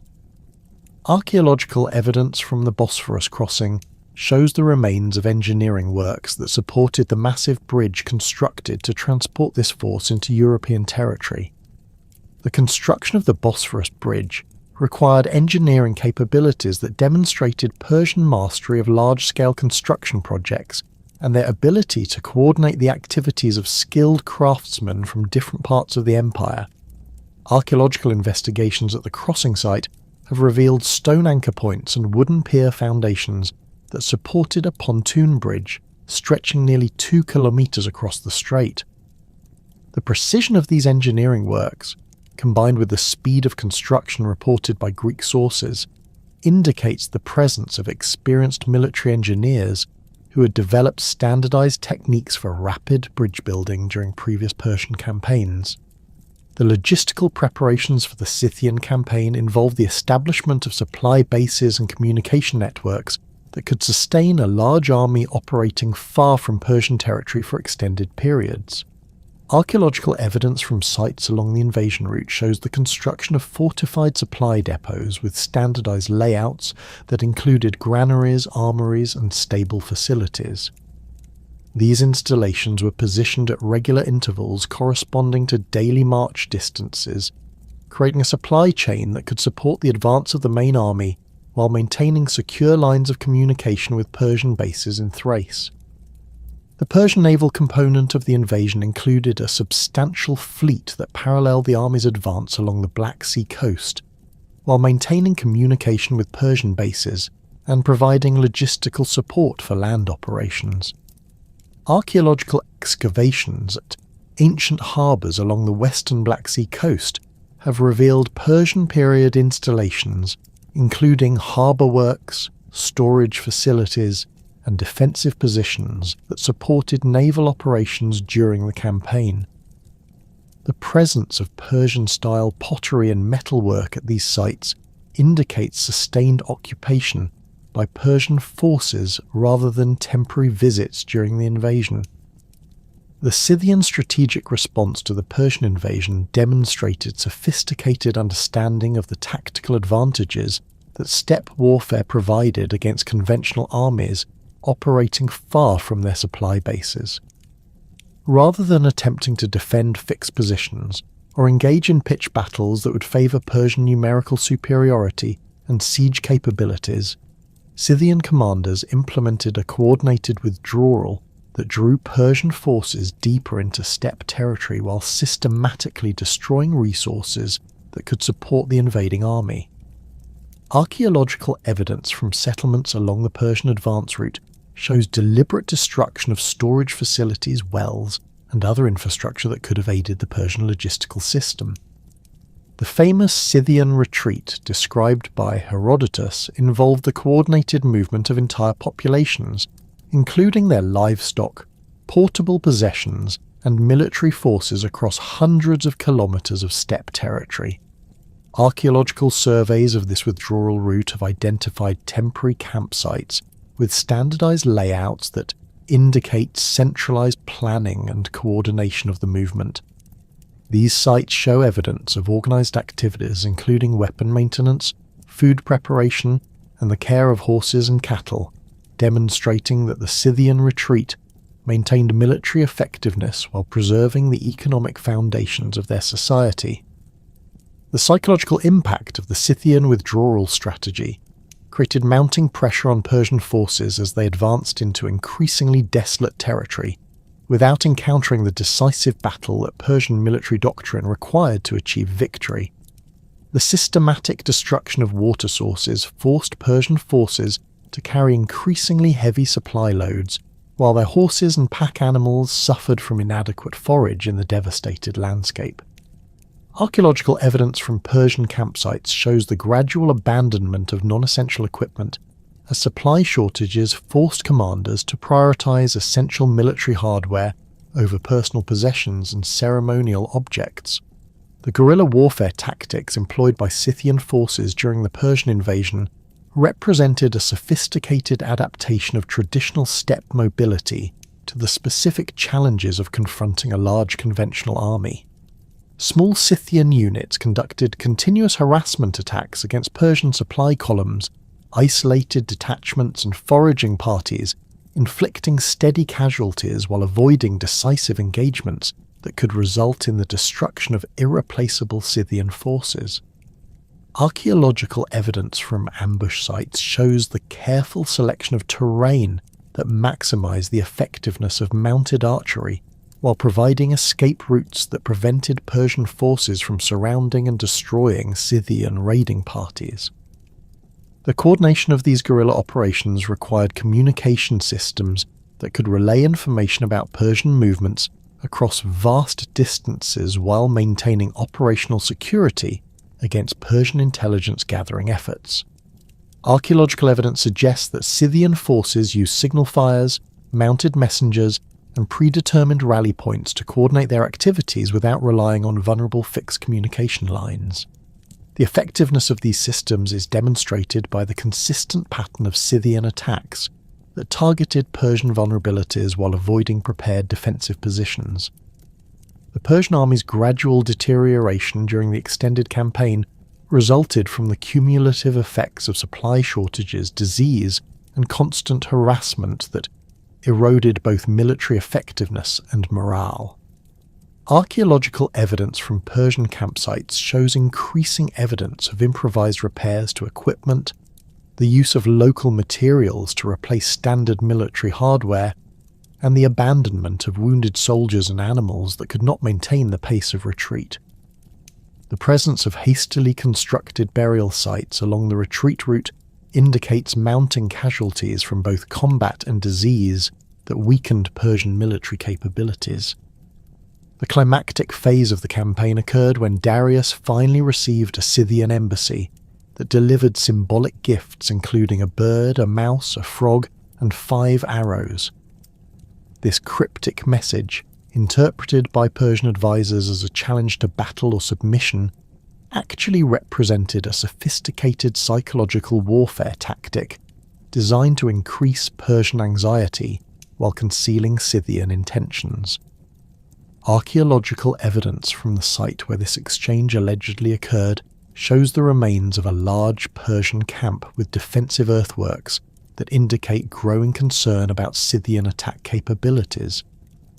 The Persian decision to withdraw from Scythian territory represented an acknowledgement that their conventional military advantages could not overcome the tactical and logistical challenges posed by steppe warfare. The retreat began under cover of darkness with the abandonment of sick and wounded soldiers, along with substantial quantities of equipment that could not be transported during the rapid withdrawal. Archaeological excavations at the main Persian camp have revealed caches of military equipment, including weapons, armour, and siege engines that were deliberately buried or destroyed to prevent their capture by pursuing Scythian forces. The pursuit phase of the campaign demonstrated continued Scythian military effectiveness as they harassed the retreating Persian army while avoiding the pitched battles that might have allowed Persian forces to inflict significant casualties on their tormentors. Archaeological evidence from the retreat route shows repeated instances of abandoned Persian equipment and hastily constructed defensive positions that indicate the constant pressure maintained by Scythian pursuit forces. Even the standardized construction of these positions suggests that Persian military engineers had developed specific protocols for defensive works during retreats, indicating that such situations had been anticipated during campaign planning. The Persian crossing of the Danube River marked the effective end of the invasion, though Scythian forces continued to threaten Persian positions in Thrace for several years after the main army's withdrawal. Archaeological evidence from Thracian settlements shows continued instability during this period, with destruction layers and abandoned sites indicating ongoing conflict between pro-Persian and pro-Scythian factions. The Persian garrison at Dariscus was reinforced and its fortifications expanded, demonstrating Persian recognition that the Scythian threat remained active despite the failure of the invasion. The consequences of the Persian defeat extended far beyond the immediate military results to influence the broader strategic balance in the eastern Mediterranean and the subsequent development of Greek-Persian relations. The demonstration that Persian military power could be successfully resisted encouraged Greek city-states to consider more aggressive resistance to Persian expansion, contributing to the conditions that would produce the Ionian Revolt and eventually the Persian Wars against mainland Greece. Archaeological evidence from Greek cities in Asia Minor shows increased military preparations and defensive construction projects initiated in the years following the Scythian campaign, indicating that Greek leaders recognized the strategic implications of Persian vulnerability. The impact on Persian imperial strategy was equally significant, as the failure in Scythia forced Darius to reconsider the methods and objectives of Persian expansion into European territories. Subsequent Persian campaigns in Europe focused on securing existing conquests rather than attempting further territorial expansion, with increased emphasis on diplomatic solutions and the cultivation of local allies rather than direct military conquest. Archaeological evidence from Persian administrative centres in Thrace shows the construction of permanent facilities designed for long-term occupation rather than the temporary installations that had supported the Scythian invasion. The Scythian success in resisting Persian invasion enhanced their reputation throughout the ancient world and established their military reputation as the premier example of successful resistance to imperial expansion. This reputation influenced subsequent military thinking among various peoples who faced similar threats from expanding empires, contributing to the development of defensive strategies that emphasized mobility, harassment tactics, and the denial of resources to invading forces. Archaeological evidence from later conflicts shows the adoption of Scythian-inspired tactics by various peoples facing imperial expansion, including Germanic tribes resisting Roman expansion and Central Asian peoples confronting Chinese imperial forces.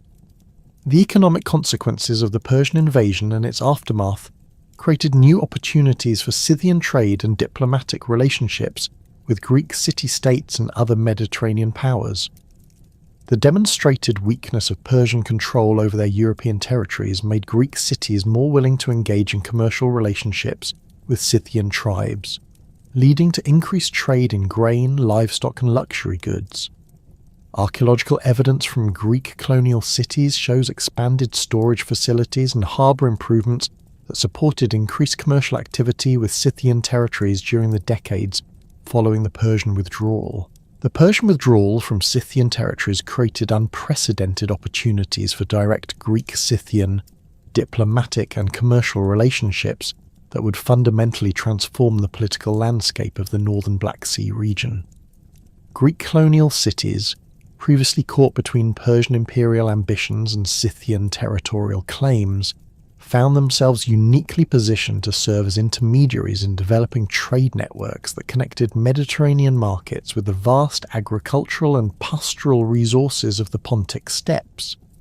Archaeological evidence from Olbia, Chersonesos, and other Greek settlements shows dramatic expansion of harbour facilities, storage complexes, and residential districts during the decades following 510 BCE, indicating substantial population growth and economic prosperity, driven by increased Scythian trade. The establishment of permanent Greek trading posts within Scythian territory represented a revolutionary development that required sophisticated, diplomatic negotiations between Greek merchants and Scythian tribal leaders. These negotiations resulted in formal agreements that guaranteed safe passage for Greek traders, while establishing standardized exchange rates and quality standards for different categories of goods. Archaeological excavations at Elizavetovskoye, located at the mouth of the Don River, have revealed a substantial Greek quarter within a predominantly Scythian settlement, complete with Greek-style houses, workshops, and a small temple dedicated to Aphrodite. The integration of Greek and Scythian architectural elements at this site demonstrates the practical accommodations required for sustained cross-cultural interaction. The economic foundations of Greek-Scythian trade rested primarily on the exchange of Scythian agricultural products for Greek manufactured goods, wine, and luxury items. Scythian territories in the forest steppe zone had developed highly productive grain cultivation systems that generated substantial surpluses beyond local consumption requirements. Archaeological evidence from storage facilities at Belsk and Kamenskoye shows granary complexes with capacities exceeding 2,000 tons, indicating agricultural production levels that could support significant export activities.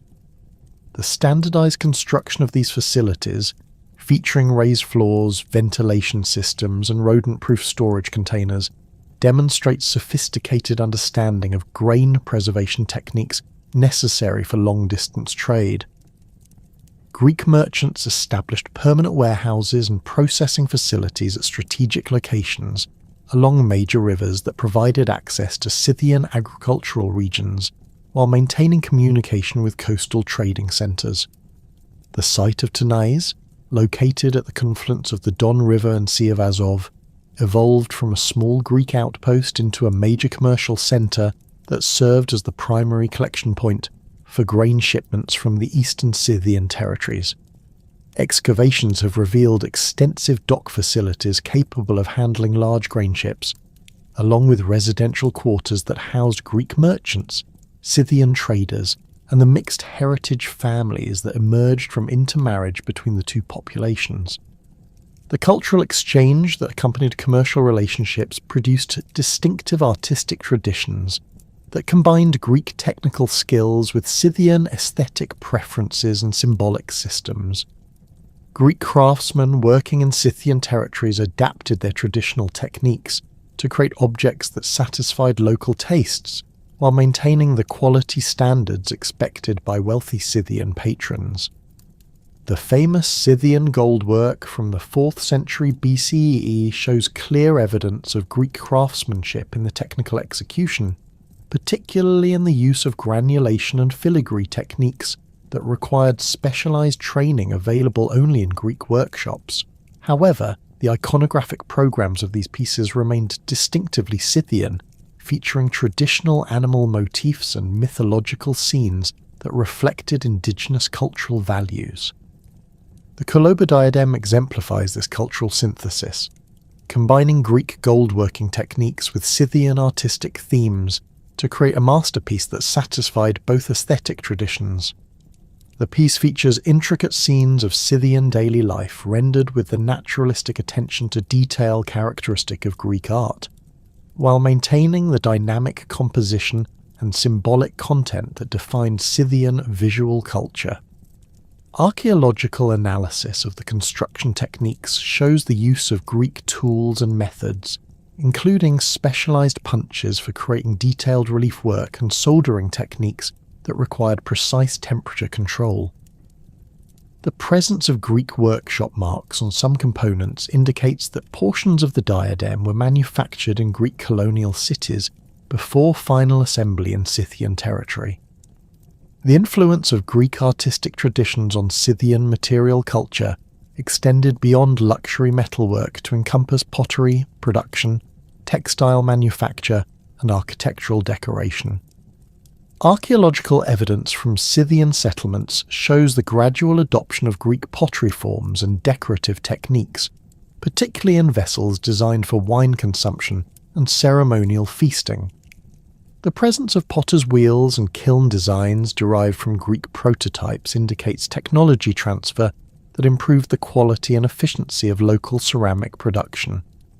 However, Scythian potters adapted these techniques to produce vessels that maintained traditional shapes and decorative motifs suited to indigenous cultural practices.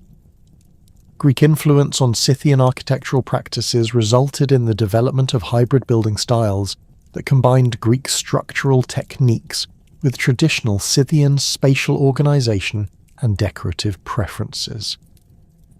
Excavations at Neapolis Sithica have revealed palace complexes that employ Greek masonry techniques and architectural orders, while maintaining floor plans and room arrangements that reflected Scythian social customs and ceremonial requirements. The use of Greek-trained architects and craftsmen is evidenced by the precision of stone cutting and the sophisticated understanding of structural engineering required for multi-story construction in earthquake-prone regions. The reciprocal influence of Scythian culture on Greek colonial society produced equally significant transformations in Greek material culture, social practices, and intellectual traditions. Greek colonists adopted Scythian clothing styles adapted to steppe climate conditions, including fur-lined garments, felt caps, and leather boots that provided superior protection against harsh winters. Archaeological evidence from Greek residential quarters shows the presence of Scythian-style heating systems, including underfloor channels and central hearths that maintained comfortable temperatures during extended cold periods. The adoption of these practical innovations demonstrates the pragmatic adaptation of Greek colonists to local environmental conditions.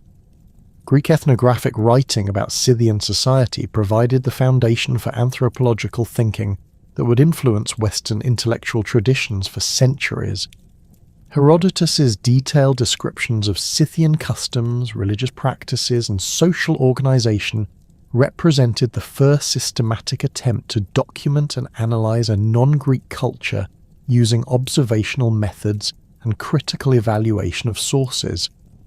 His accounts of Scythian nomadism, shamanic practices, and political organization provided Greek readers with detailed information about alternative forms of social organization that challenged Greek assumptions about the relationship between civilization and settled urban life. The accuracy of Herodotus's ethnographic descriptions has been substantially confirmed by archaeological discoveries that verify many of his specific observations about Scythian material culture, burial practices, and social customs. His descriptions of Scythian clothing, weapons, and horse gear correspond closely to artifacts recovered from excavated sites, while his accounts of burial practices match the archaeological evidence from major Kurgan complexes. The precision of these correlations indicates that Herodotus had access to reliable informants who possessed detailed knowledge of Scythian society, likely including Greek merchants and diplomats who had extensive personal experience in Scythian territories.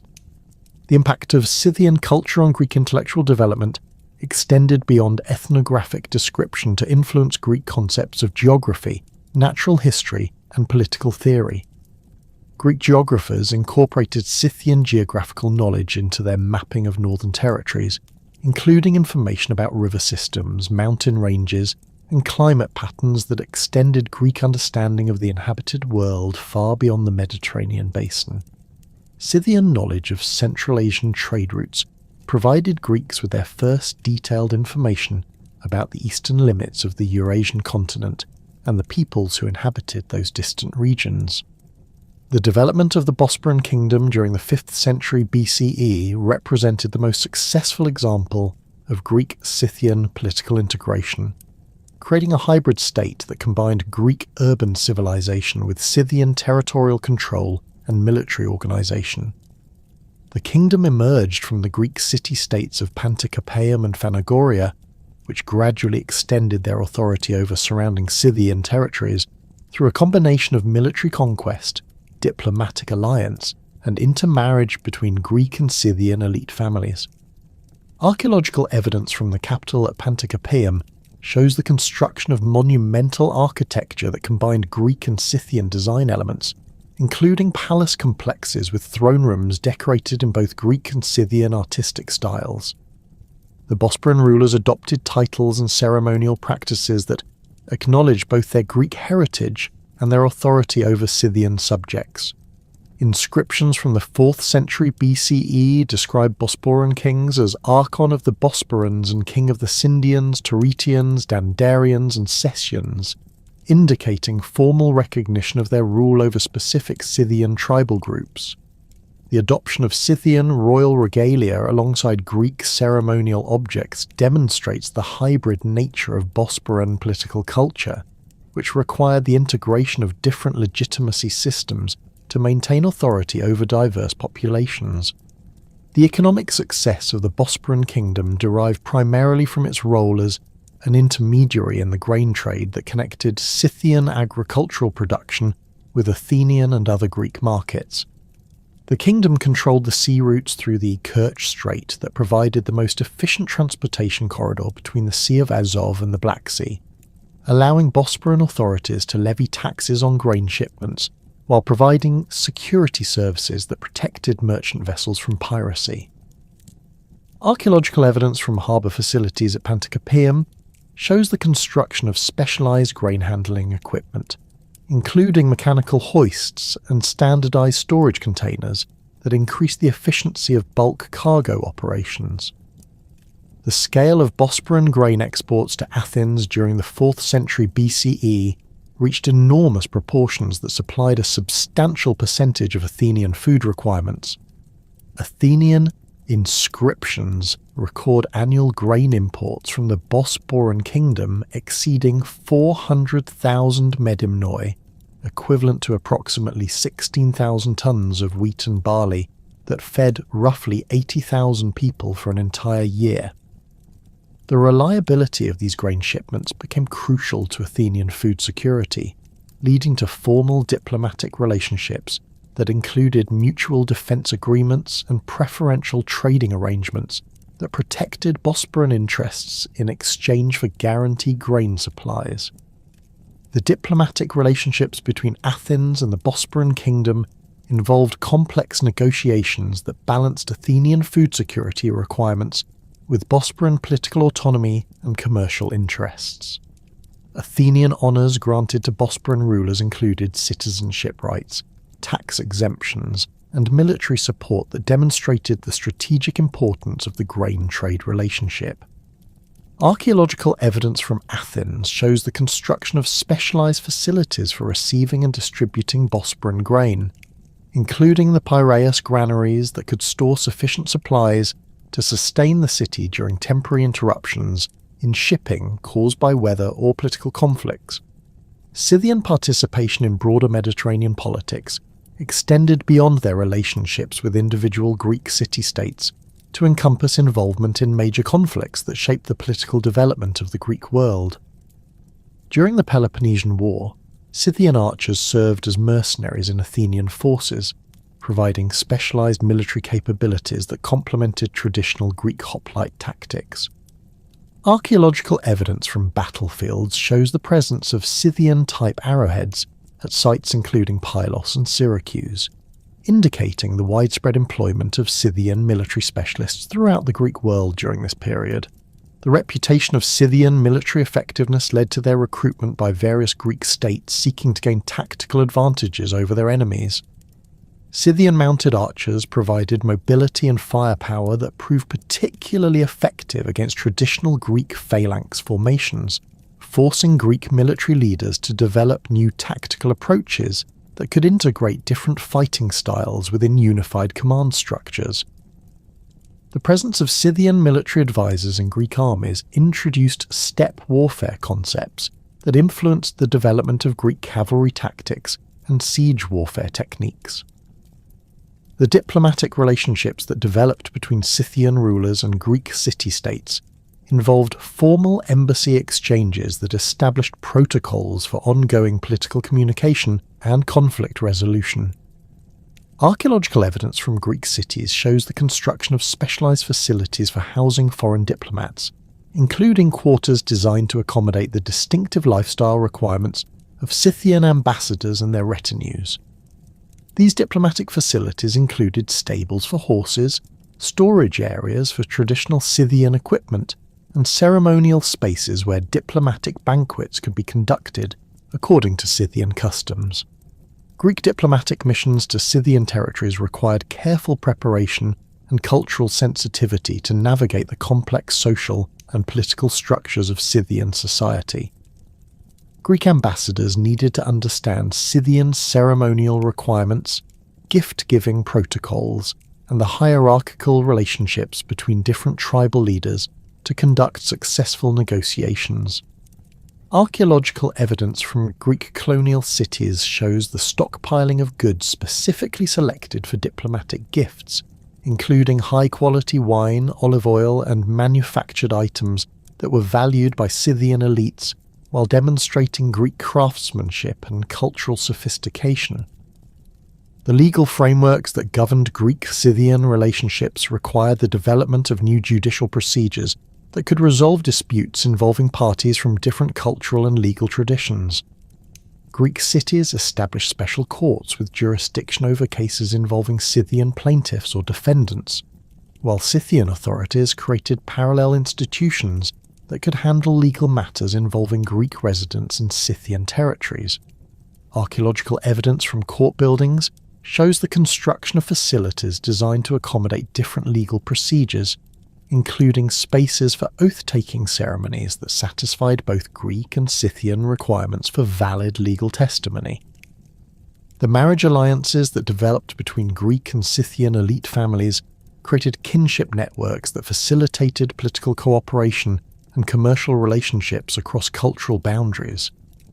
These intermarriages required careful negotiation of inheritance rights, religious obligations, and social status that could accommodate the different cultural expectations of both societies. Archaeological evidence from family burial grounds shows the development of hybrid funeral practices that incorporated elements from both Greek and Scythian traditions, creating new ceremonial forms that reflected the bicultural identity of mixed families. The political stability that had characterized the classical Scythian kingdom began to fracture during the 3rd century BCE, as mounting pressures from multiple directions overwhelmed the administrative and military systems that had maintained Scythian dominance for centuries. Archaeological evidence from major settlements shows a marked decline in the quality and quantity of imported goods, particularly Greek luxury items and wine amphorae, indicating disrupted trade relationships and reduced economic prosperity. Excavations at Kamenskoe reveal the abandonment of entire residential districts during this period, with hastily buried hoards of precious metals and weapons, suggesting that the inhabitants fled under threat of imminent attack rather than following planned relocation patterns. The emergence of Sarmatian tribal confederations in the eastern steppes created the most immediate threat to Scythian territorial integrity, as these Iranian-speaking nomads possessed military capabilities that directly challenged traditional Scythian advantages in mounted warfare. Sarmatian warriors employed heavily armoured cavalry tactics that differed fundamentally from the light horse archery that had dominated steppe warfare for centuries. Archaeological evidence from Sarmatian burial sites shows the development of scale armour systems that protected both rider and horse, creating shock cavalry units capable of breaking through defensive formations while maintaining sufficient protection to survive sustained combat. The cataphract equipment found in these burials includes iron scale armour, measuring up to 1.5 metres in length, designed to protect the rider from neck to knee, while horse armour consisted of bronze and iron scales arranged in overlapping patterns that covered the animal's head, neck, and flanks. The technological innovations that gave Sarmatian forces their tactical advantages included improvements in metallurgy that produced superior weapons and armour, along with breeding programs that developed larger, stronger horses capable of carrying heavily armoured warriors. Sarmatian longswords, measuring 120 centimetres in length, provided reach advantages over traditional Scythian akinakis in mounted combat, while their heavy lances could penetrate Scythian armour at ranges beyond effective bowshot. Archaeological analysis of Sarmatian weapons shows the use of pattern-welded steel construction that created blades with hard cutting edges and flexible cores, representing metallurgical techniques that surpassed contemporary Scythian weapon manufacturing capabilities. The initial Sarmatian incursions into Scythian territory began as seasonal raids targeting livestock and portable wealth, but gradually evolved into systematic campaigns aimed at permanent territorial conquest. Archaeological surveys of the Volga-Don region show the establishment of Sarmatian settlements in areas previously controlled by Scythian tribes, with defensive earthworks and burial grounds indicating permanent occupation rather than temporary military camps. The strategic positioning of these settlements along major river routes disrupted Scythian communication networks and created forward bases for further expansion westward toward the traditional Scythian heartland. Scythian military responses to Sarmatian expansion initially followed traditional patterns of mobile defence and strategic withdrawal, but these tactics proved less effective against enemies who possessed similar mobility advantages while maintaining superior close combat capabilities.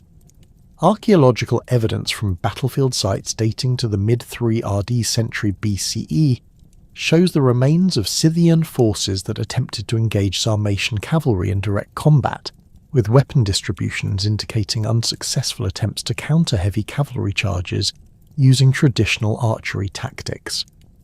The presence of broken Scythian weapons and scattered horse gear at these sites suggests that established Scythian military formations were overrun by Sarmatian attacks that neutralized their mobility advantages. The gradual loss of eastern territories forced Scythian populations to concentrate in the western regions of their traditional homeland, creating demographic pressures that strained agricultural resources and disrupted established patterns of seasonal migration. Archaeological evidence from the Dnieper Bend region shows increased settlement density during this period, with temporary camps and storage facilities constructed to accommodate refugee populations displaced from Sarmatian-occupied territories. The hasty construction of these facilities, lacking the sophisticated planning and standardized layouts characteristic of earlier Scythian settlements, indicates the emergency nature of these population movements and the breakdown of centralized administrative control. Climate change during the 3rd and 2nd centuries BCE created additional pressures on Scythian society by reducing the carrying capacity of steppe grasslands and forcing adaptations in traditional pastoral practices. Paleoclimate data from ice cores and tree rings indicates a cooling trend that shortened growing seasons and reduced precipitation across the Pontic steppes, creating conditions that could no longer support the large horse herds that formed the foundation of Scythian military and economic power. Archaeological evidence from pastoral sites shows the construction of winter shelters and hay storage facilities that indicate a shift towards more intensive animal husbandry practices designed to maintain livestock through increasingly harsh winter conditions. The environmental pressures created by climate change forced many Scythian groups to adopt more sedentary lifestyles that emphasized agricultural production over traditional nomadic pastoralism. Archaeological excavations at sites throughout the forest steppe zone show the expansion of cultivated areas and the construction of permanent storage facilities designed to preserve grain harvests through extended winter periods. The development of improved plough technology, including iron ploughshares and mouldboards that could break heavy soils more effectively, indicates the adoption of intensive farming techniques that maximized agricultural productivity from limited arable land. The The transition towards sedentary agriculture required new forms of social organisation that could coordinate farming activities while maintaining the military capabilities necessary for defence against external threats. Archaeological evidence from agricultural settlements shows the development of fortified villages with defensive earthworks surrounding residential and storage areas, creating defensive positions that could protect farming populations and their harvests from raiding attacks. The standardized construction of these fortifications, featuring multiple concentric ramparts and strategically positioned gates, indicates continued military engineering expertise adapted to the requirements of defensive warfare. The internal political fragmentation that characterized Scythian society during this period resulted from the breakdown of centralized royal authority that could no longer coordinate the activities of dispersed tribal groups facing different environmental and military pressures. Archaeological evidence from royal burial sites shows a marked decline in the wealth and elaboration of grave goods during the 3rd century BCE, with royal burials containing fewer imported luxury items and less sophisticated metalwork than their predecessors. The Gaimanova Mogila Kurgan, dating to the late 3rd century BCE, contained royal regalia that showed clear signs of repair and reuse, suggesting economic constraints that prevented the commissioning of new ceremonial objects. The fragmentation of royal authority created opportunities for regional leaders to assert independence from central control while establishing their own power bases through control of local resources and military forces. Archaeological evidence from secondary centres shows the construction of fortified residences and administrative complexes that mimicked royal architectural forms while maintaining smaller scales appropriate to regional rather than kingdom-wide authority. These regional centres typically included throne rooms, storage facilities and craft workshops that could support local elite lifestyles while providing administrative services to surrounding populations. The competition between different claimants to royal authority created internal conflicts that further weakened Scythian military capabilities while providing opportunities for external enemies to exploit Scythian disunity. Archaeological evidence from destruction layers at major settlements shows evidence of internal warfare, with weapon distributions and burning patterns indicating attacks by forces using Scythian equipment and tactics rather than foreign military technologies. The presence of hastily constructed defensive works within previously unfortified settlements suggests that internal security had broken down to the extent that communities could no longer rely on royal protection from domestic threats. Roman expansion into the Black Sea region during the 2nd and 1st centuries BCE created new political and economic pressures that fundamentally altered the strategic environment within which Scythian communities operated. The Roman conquest of Greek cities along the northern Black Sea coast disrupted established trade relationships while introducing new military technologies and tactical concepts that challenged traditional Scythian military advantages. Archaeological evidence from Roman military sites in the region shows the deployment of professional legionary forces equipped with standardized weapons and armor that provided significant advantages over tribal military organizations in pitched battle situations. The Roman military presence in the Black Sea region included both permanent garrisons and mobile expeditionary forces that could project Roman power throughout the coastal areas while maintaining secure supply lines to Mediterranean bases. Archaeological investigations at Roman fortifications show sophisticated defensive works that incorporated lessons learned from previous conflicts with tribal opponents, including obstacles designed to disrupt cavalry charges and elevated archery positions that maximized the effectiveness of Roman missile weapons. The standardized construction techniques employed at these sites demonstrates the systematic nature of Roman military engineering and their ability to rapidly establish secure positions in hostile territory. Roman diplomatic initiatives toward remaining Scythian communities combined offers of alliance and protection with threats of military action against groups that refused to acknowledge Roman authority. The Roman approach emphasized the benefits of cooperation with Roman commercial and administrative systems while demonstrating the military consequences of resistance through targeted campaigns against uncooperative tribal leaders. Archaeological evidence from diplomatic sites shows the construction of meeting facilities designed to accommodate negotiations between Roman officials and Scythian representatives, including ceremonial spaces where treaty agreements could be concluded according to both Roman and Scythian protocols. The economic opportunities created by Roman expansion included access to new markets for Scythian agricultural and pastoral products, along with employment opportunities for Scythian warriors in Roman auxiliary military units. Roman recruitment of Scythian cavalry provided individual warriors with steady pay and the opportunity to acquire Roman citizenship through military service, while offering Roman commanders access to specialized skills in mounted warfare and steppe navigation. Archaeological evidence from Roman military sites shows the presence of Scythian-style equipment alongside standard Roman military hardware, indicating the integration of Scythian warriors into Roman military organizations. The cultural transformations that accompanied Roman contact included the adoption of Roman technologies, artistic styles, and social practices by Scythian communities seeking to maintain their relevance in the changing political environment. Archaeological evidence from Scythian settlements shows the appearance of Roman pottery forms, construction techniques, and decorative motifs that indicate sustained cultural exchange rather than simple military conquest.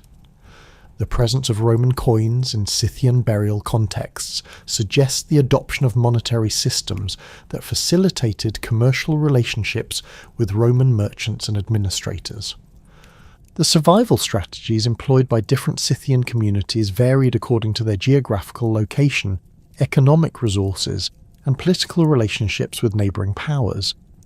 Communities located in remote areas beyond direct Roman control maintained traditional lifestyles while adapting to changed circumstances through increased emphasis on defensive preparations and alliance building with other tribal groups. Archaeological evidence from these communities shows the construction of improved fortifications and the stockpiling of weapons and supplies that could sustain extended sieges or support guerrilla warfare against superior enemies.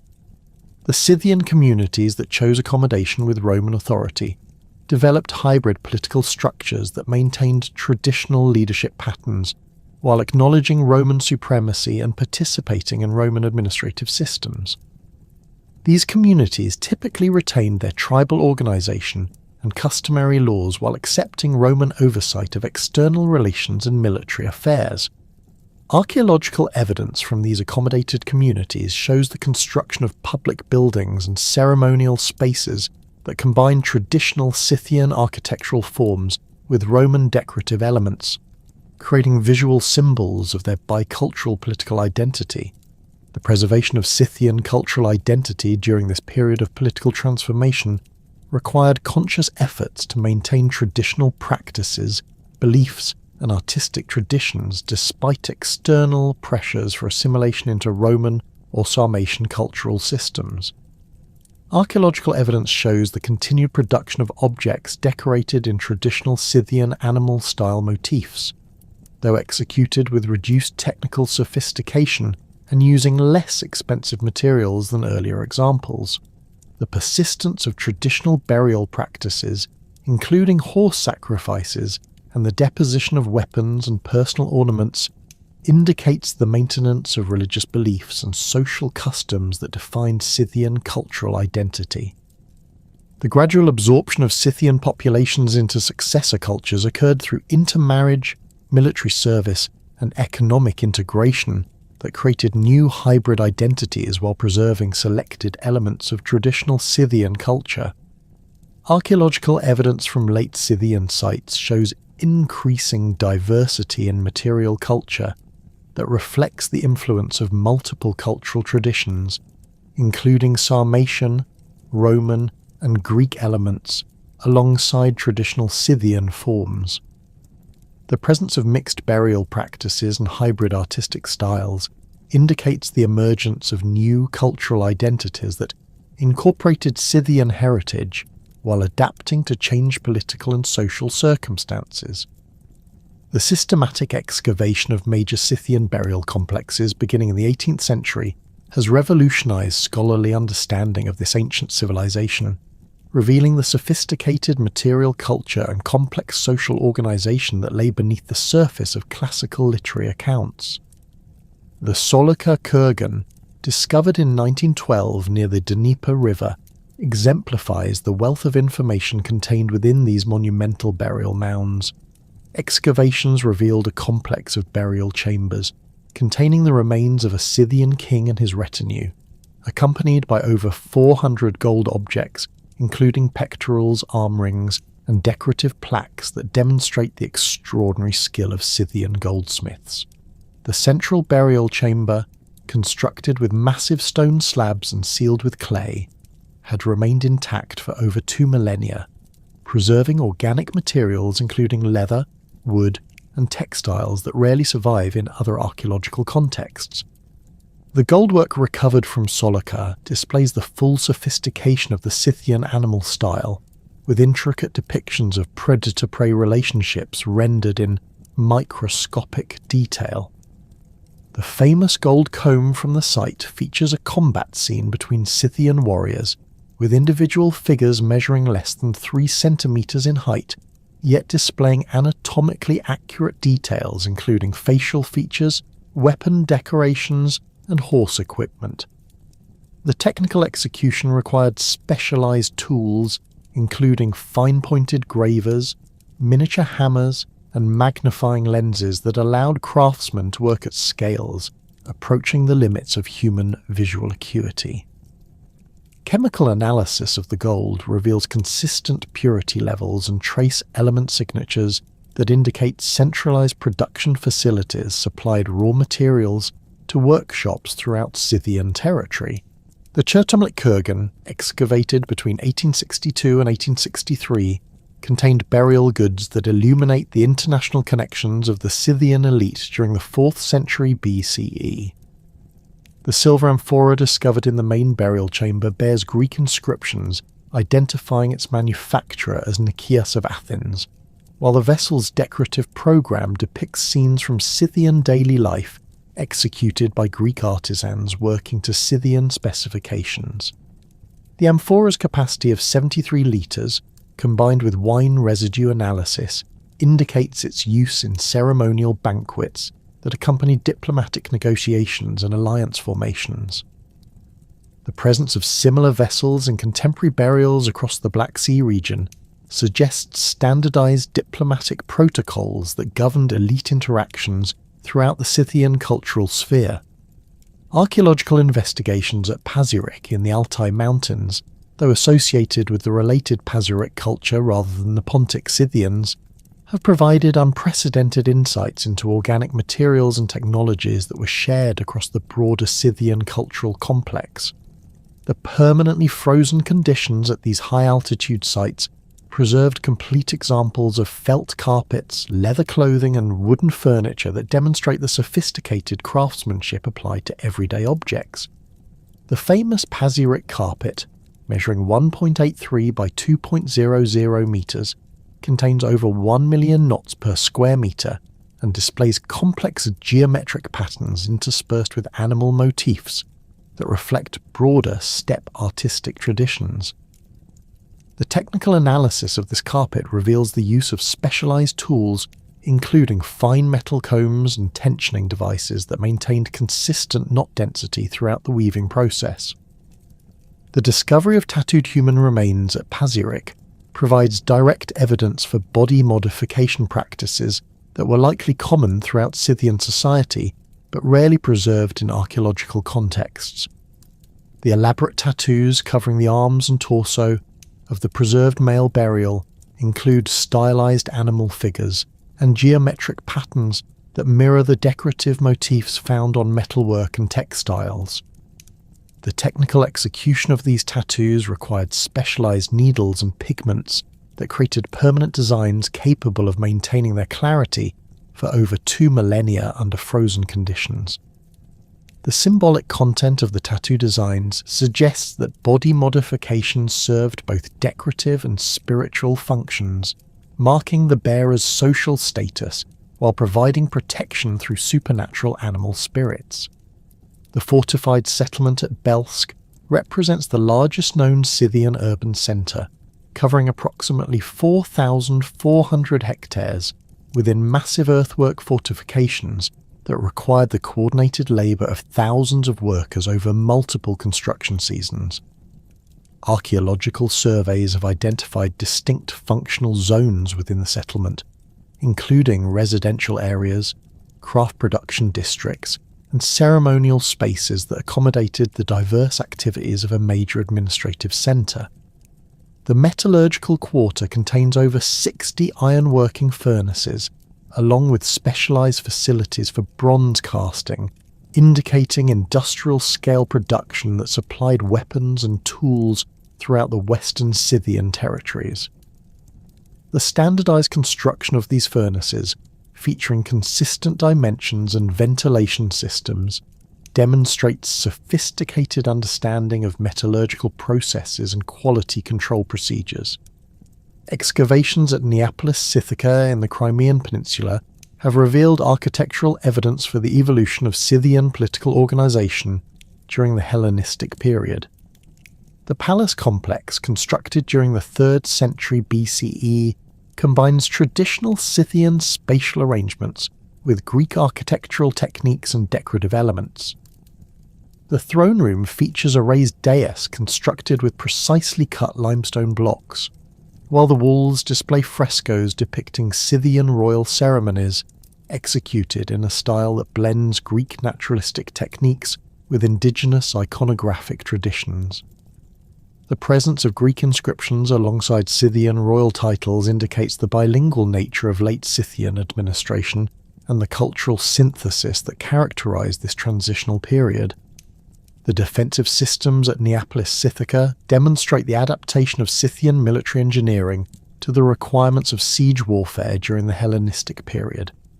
The fortification walls, constructed with alternating courses of stone and timber, incorporate defensive features including projecting towers, angled bastions, and concealed sally ports that reflect knowledge of contemporary Greek and Roman siege techniques. The standardized dimensions of defensive elements, including wall thickness, tower spacing, and gate configurations, indicate the application of mathematical principles to military architecture that required specialized engineering knowledge beyond traditional Scythian construction methods. The burial practices documented at major Kurgan complexes reveal the sophisticated religious beliefs and social hierarchies that structured Scythian society throughout its historical development. The Alexandropol Kurgan contained evidence for human sacrifice on an unprecedented scale, with the remains of over 20 individuals interred in subsidiary chambers surrounding the central royal burial. The careful arrangement of these sacrificial victims, including their positioning, orientation, and associated grave goods, indicates elaborate ceremonial protocols that governed the transition of royal authority from deceased rulers to their successors. The presence of specialized burial equipment, including bronze cauldrons used for ritual purification and gold vessels containing organic residues from ceremonial beverages, demonstrates the material requirements of Scythian funeral ceremonies. The horse sacrifices that accompanied elite Scythian burials provide detailed information about breeding programs and the symbolic significance of different horse types within Scythian culture. Archaeological analysis of horse remains from the Kostromskaya Kurgan shows selective breeding that produced animals with specific characteristics including increased height, refined bone structure, and distinctive coloration patterns. The standardized arrangement of horse burials within Kurgan complexes, typically positioned in radiating patterns around central burial chambers, suggests cosmological symbolism that connected earthly royal authority with celestial powers. The presence of elaborate horse gear, including gold-decorated bridles, silver-mounted saddles, and bronze horse armour, indicates the enormous economic investment required to maintain elite status within Scythian society. The influence of Scythian military technology and tactical innovations extended far beyond their immediate geographical boundaries to affect warfare development throughout Eurasia for centuries after their political decline. The composite bow technology perfected by Scythian craftsmen was adopted by successive steppe peoples, including the Sarmatians, Alans and Huns, who transmitted these innovations westward during their own migrations and conquests. Archaeological evidence from Hun period sites in Central Europe shows the continued use of Scythian-derived bow construction techniques, including the specific combinations of horn, sinew and wood that created optimal performance characteristics for mounted archery. The persistence of these technological traditions demonstrates the fundamental effectiveness of Scythian innovations and their continued relevance to steppe warfare throughout the medieval period. Sarmatian military equipment shows clear evolutionary development from Scythian prototypes, particularly in the adaptation of traditional steppe mobility to the requirements of heavy cavalry warfare. The scale armour systems employed by Sarmatian cataphracts represent technological advancement of Scythian defensive equipment, using improved metallurgical techniques and standardized production methods that created more effective protection while maintaining sufficient flexibility for mounted combat. Archaeological analysis of Sarmatian weapons shows the continued use of Scythian decorative motifs and symbolic systems, indicating cultural continuity despite tactical innovations that transformed the nature of steppe warfare. The Alan Confederation that emerged from Sarmatian tribal groups maintained many aspects of Scythian cultural identity while adapting to changed political circumstances during the Roman imperial period. Archaeological evidence from Alan burial sites shows the persistence of traditional Scythian burial practices, including horse sacrifices, weapon depositions, and the use of kurgan construction techniques that maintained connections to ancestral traditions. The decorative arts produced by Alan craftsmen continued to employ animal-style motifs derived from Scythian prototypes, though executed with modified techniques that reflected new technological capabilities and artistic influences from Roman and Germanic sources. The transmission of Scythian cultural elements to later nomadic confederations created lasting influences on the development of medieval steppe societies throughout Central Asia and Eastern Europe. The Turkic peoples who dominated the western steppes during the 6th through 10th centuries CE adopted many aspects of Scythian political organisation, including the use of sacred kingship concepts, tribal confederation structures, and the integration of nomadic and sedentary populations within unified political systems.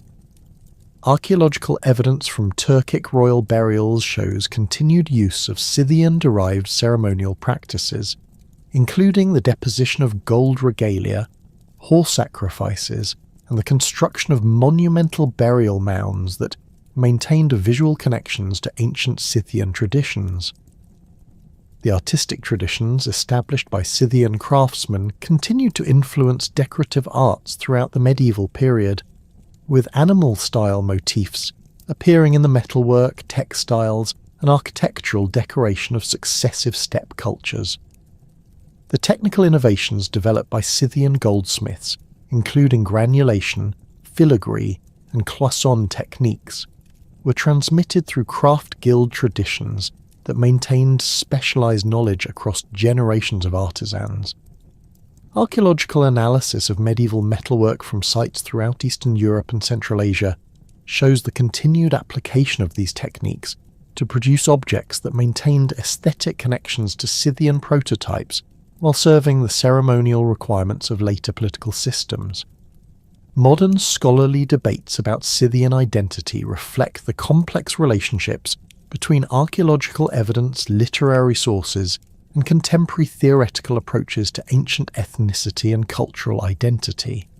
The traditional identification of Scythians as a unified ethnic group has been challenged by archaeological evidence that reveals significant regional variations in material culture, burial practices, and settlement patterns across territories traditionally considered part of the Scythian cultural sphere.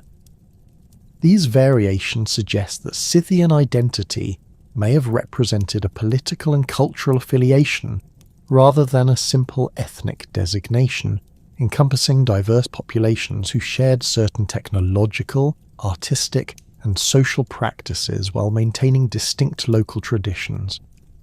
The interpretation of ancient literary sources, particularly the accounts provided by Herodotus, requires careful consideration of the author's cultural perspective, available sources of information, and the purposes for which ethnographic descriptions were created. Modern scholars recognize that Greek descriptions of Scythian society reflect both accurate observations and cultural stereotypes that shaped Greek understanding of nomadic peoples. The archaeological record provides independent verification for many aspects of Herodotus's descriptions, while revealing details of Scythian life that were not accessible to ancient observers or deemed worthy of literary attention. The relationship between material culture and ethnic identity remains a central issue in Scythian studies, with scholars debating the extent to which shared artifact types, burial practices, and artistic styles reflect common cultural identity versus the results of trade, technological diffusion, and political alliance. The widespread distribution of Scythian-type objects across vast geographical areas suggests complex networks of cultural interaction that transcended simple tribal or ethnic boundaries. Archaeological evidence indicates that Scythian cultural elements were adopted by diverse populations who integrated these innovations into their own traditional practices, creating hybrid cultural forms that resist simple ethnic classification. The place of Scythian civilization within world history extends beyond their immediate political and military achievements to encompass their role in facilitating cultural exchange between sedentary civilizations and nomadic societies throughout Eurasia. The Scythian control of trade routes connecting the Mediterranean world with Central Asian and Chinese markets created opportunities for technological transfer, artistic influence, and intellectual exchange that shaped the development of multiple civilizations. The diplomatic relationships established by Scythian rulers with Greek city-states, Persian administrators, and other contemporary powers demonstrated the possibility of sustained cooperation between nomadic and sedentary societies despite fundamental differences in lifestyle and political organization. The environmental adaptations developed by Scythian society provide valuable insights into human responses to climate change and resource management challenges that remain relevant to contemporary global concerns. The Scythian integration of pastoral nomadism with agricultural production created sustainable economic systems that maximize the productive potential of diverse ecological zones while maintaining flexibility to adapt to environmental fluctuations. The collapse of these systems during the 3rd and 2nd centuries BCE illustrates the vulnerability of complex societies to environmental stress and the importance of adaptive capacity in maintaining long-term sustainability. The legacy of Scythian civilization continues to influence modern understanding of nomadic societies, cultural identity, and the relationship between material culture and social organization. Archaeological discoveries continue to reveal new aspects of Scythian life, while challenging existing interpretations and theoretical frameworks. The application of new analytical techniques, including DNA analysis, isotope studies, and advanced materials characterization, provides increasingly detailed information about Scythian population dynamics, trade networks, and technological capabilities that enhance scholarly understanding of this remarkable civilization. The Scythian achievement in creating a sophisticated political system that integrated diverse populations across vast territories while maintaining cultural cohesion and military effectiveness represents one of the most successful examples of nomadic state formation in world history. Their innovations in military technology, artistic expression, and political organization influenced the development of Eurasian civilization for centuries after their political decline, while their cultural legacy continues to provide insights into the complexity and adaptability of human societies operating under challenging environmental and political conditions. The archaeological record of Scythian civilization stands as testament to human creativity, technological innovation, and the enduring power of cultural identity to unite diverse populations in pursuit of common goals across the vast expanses of the Eurasian steppes.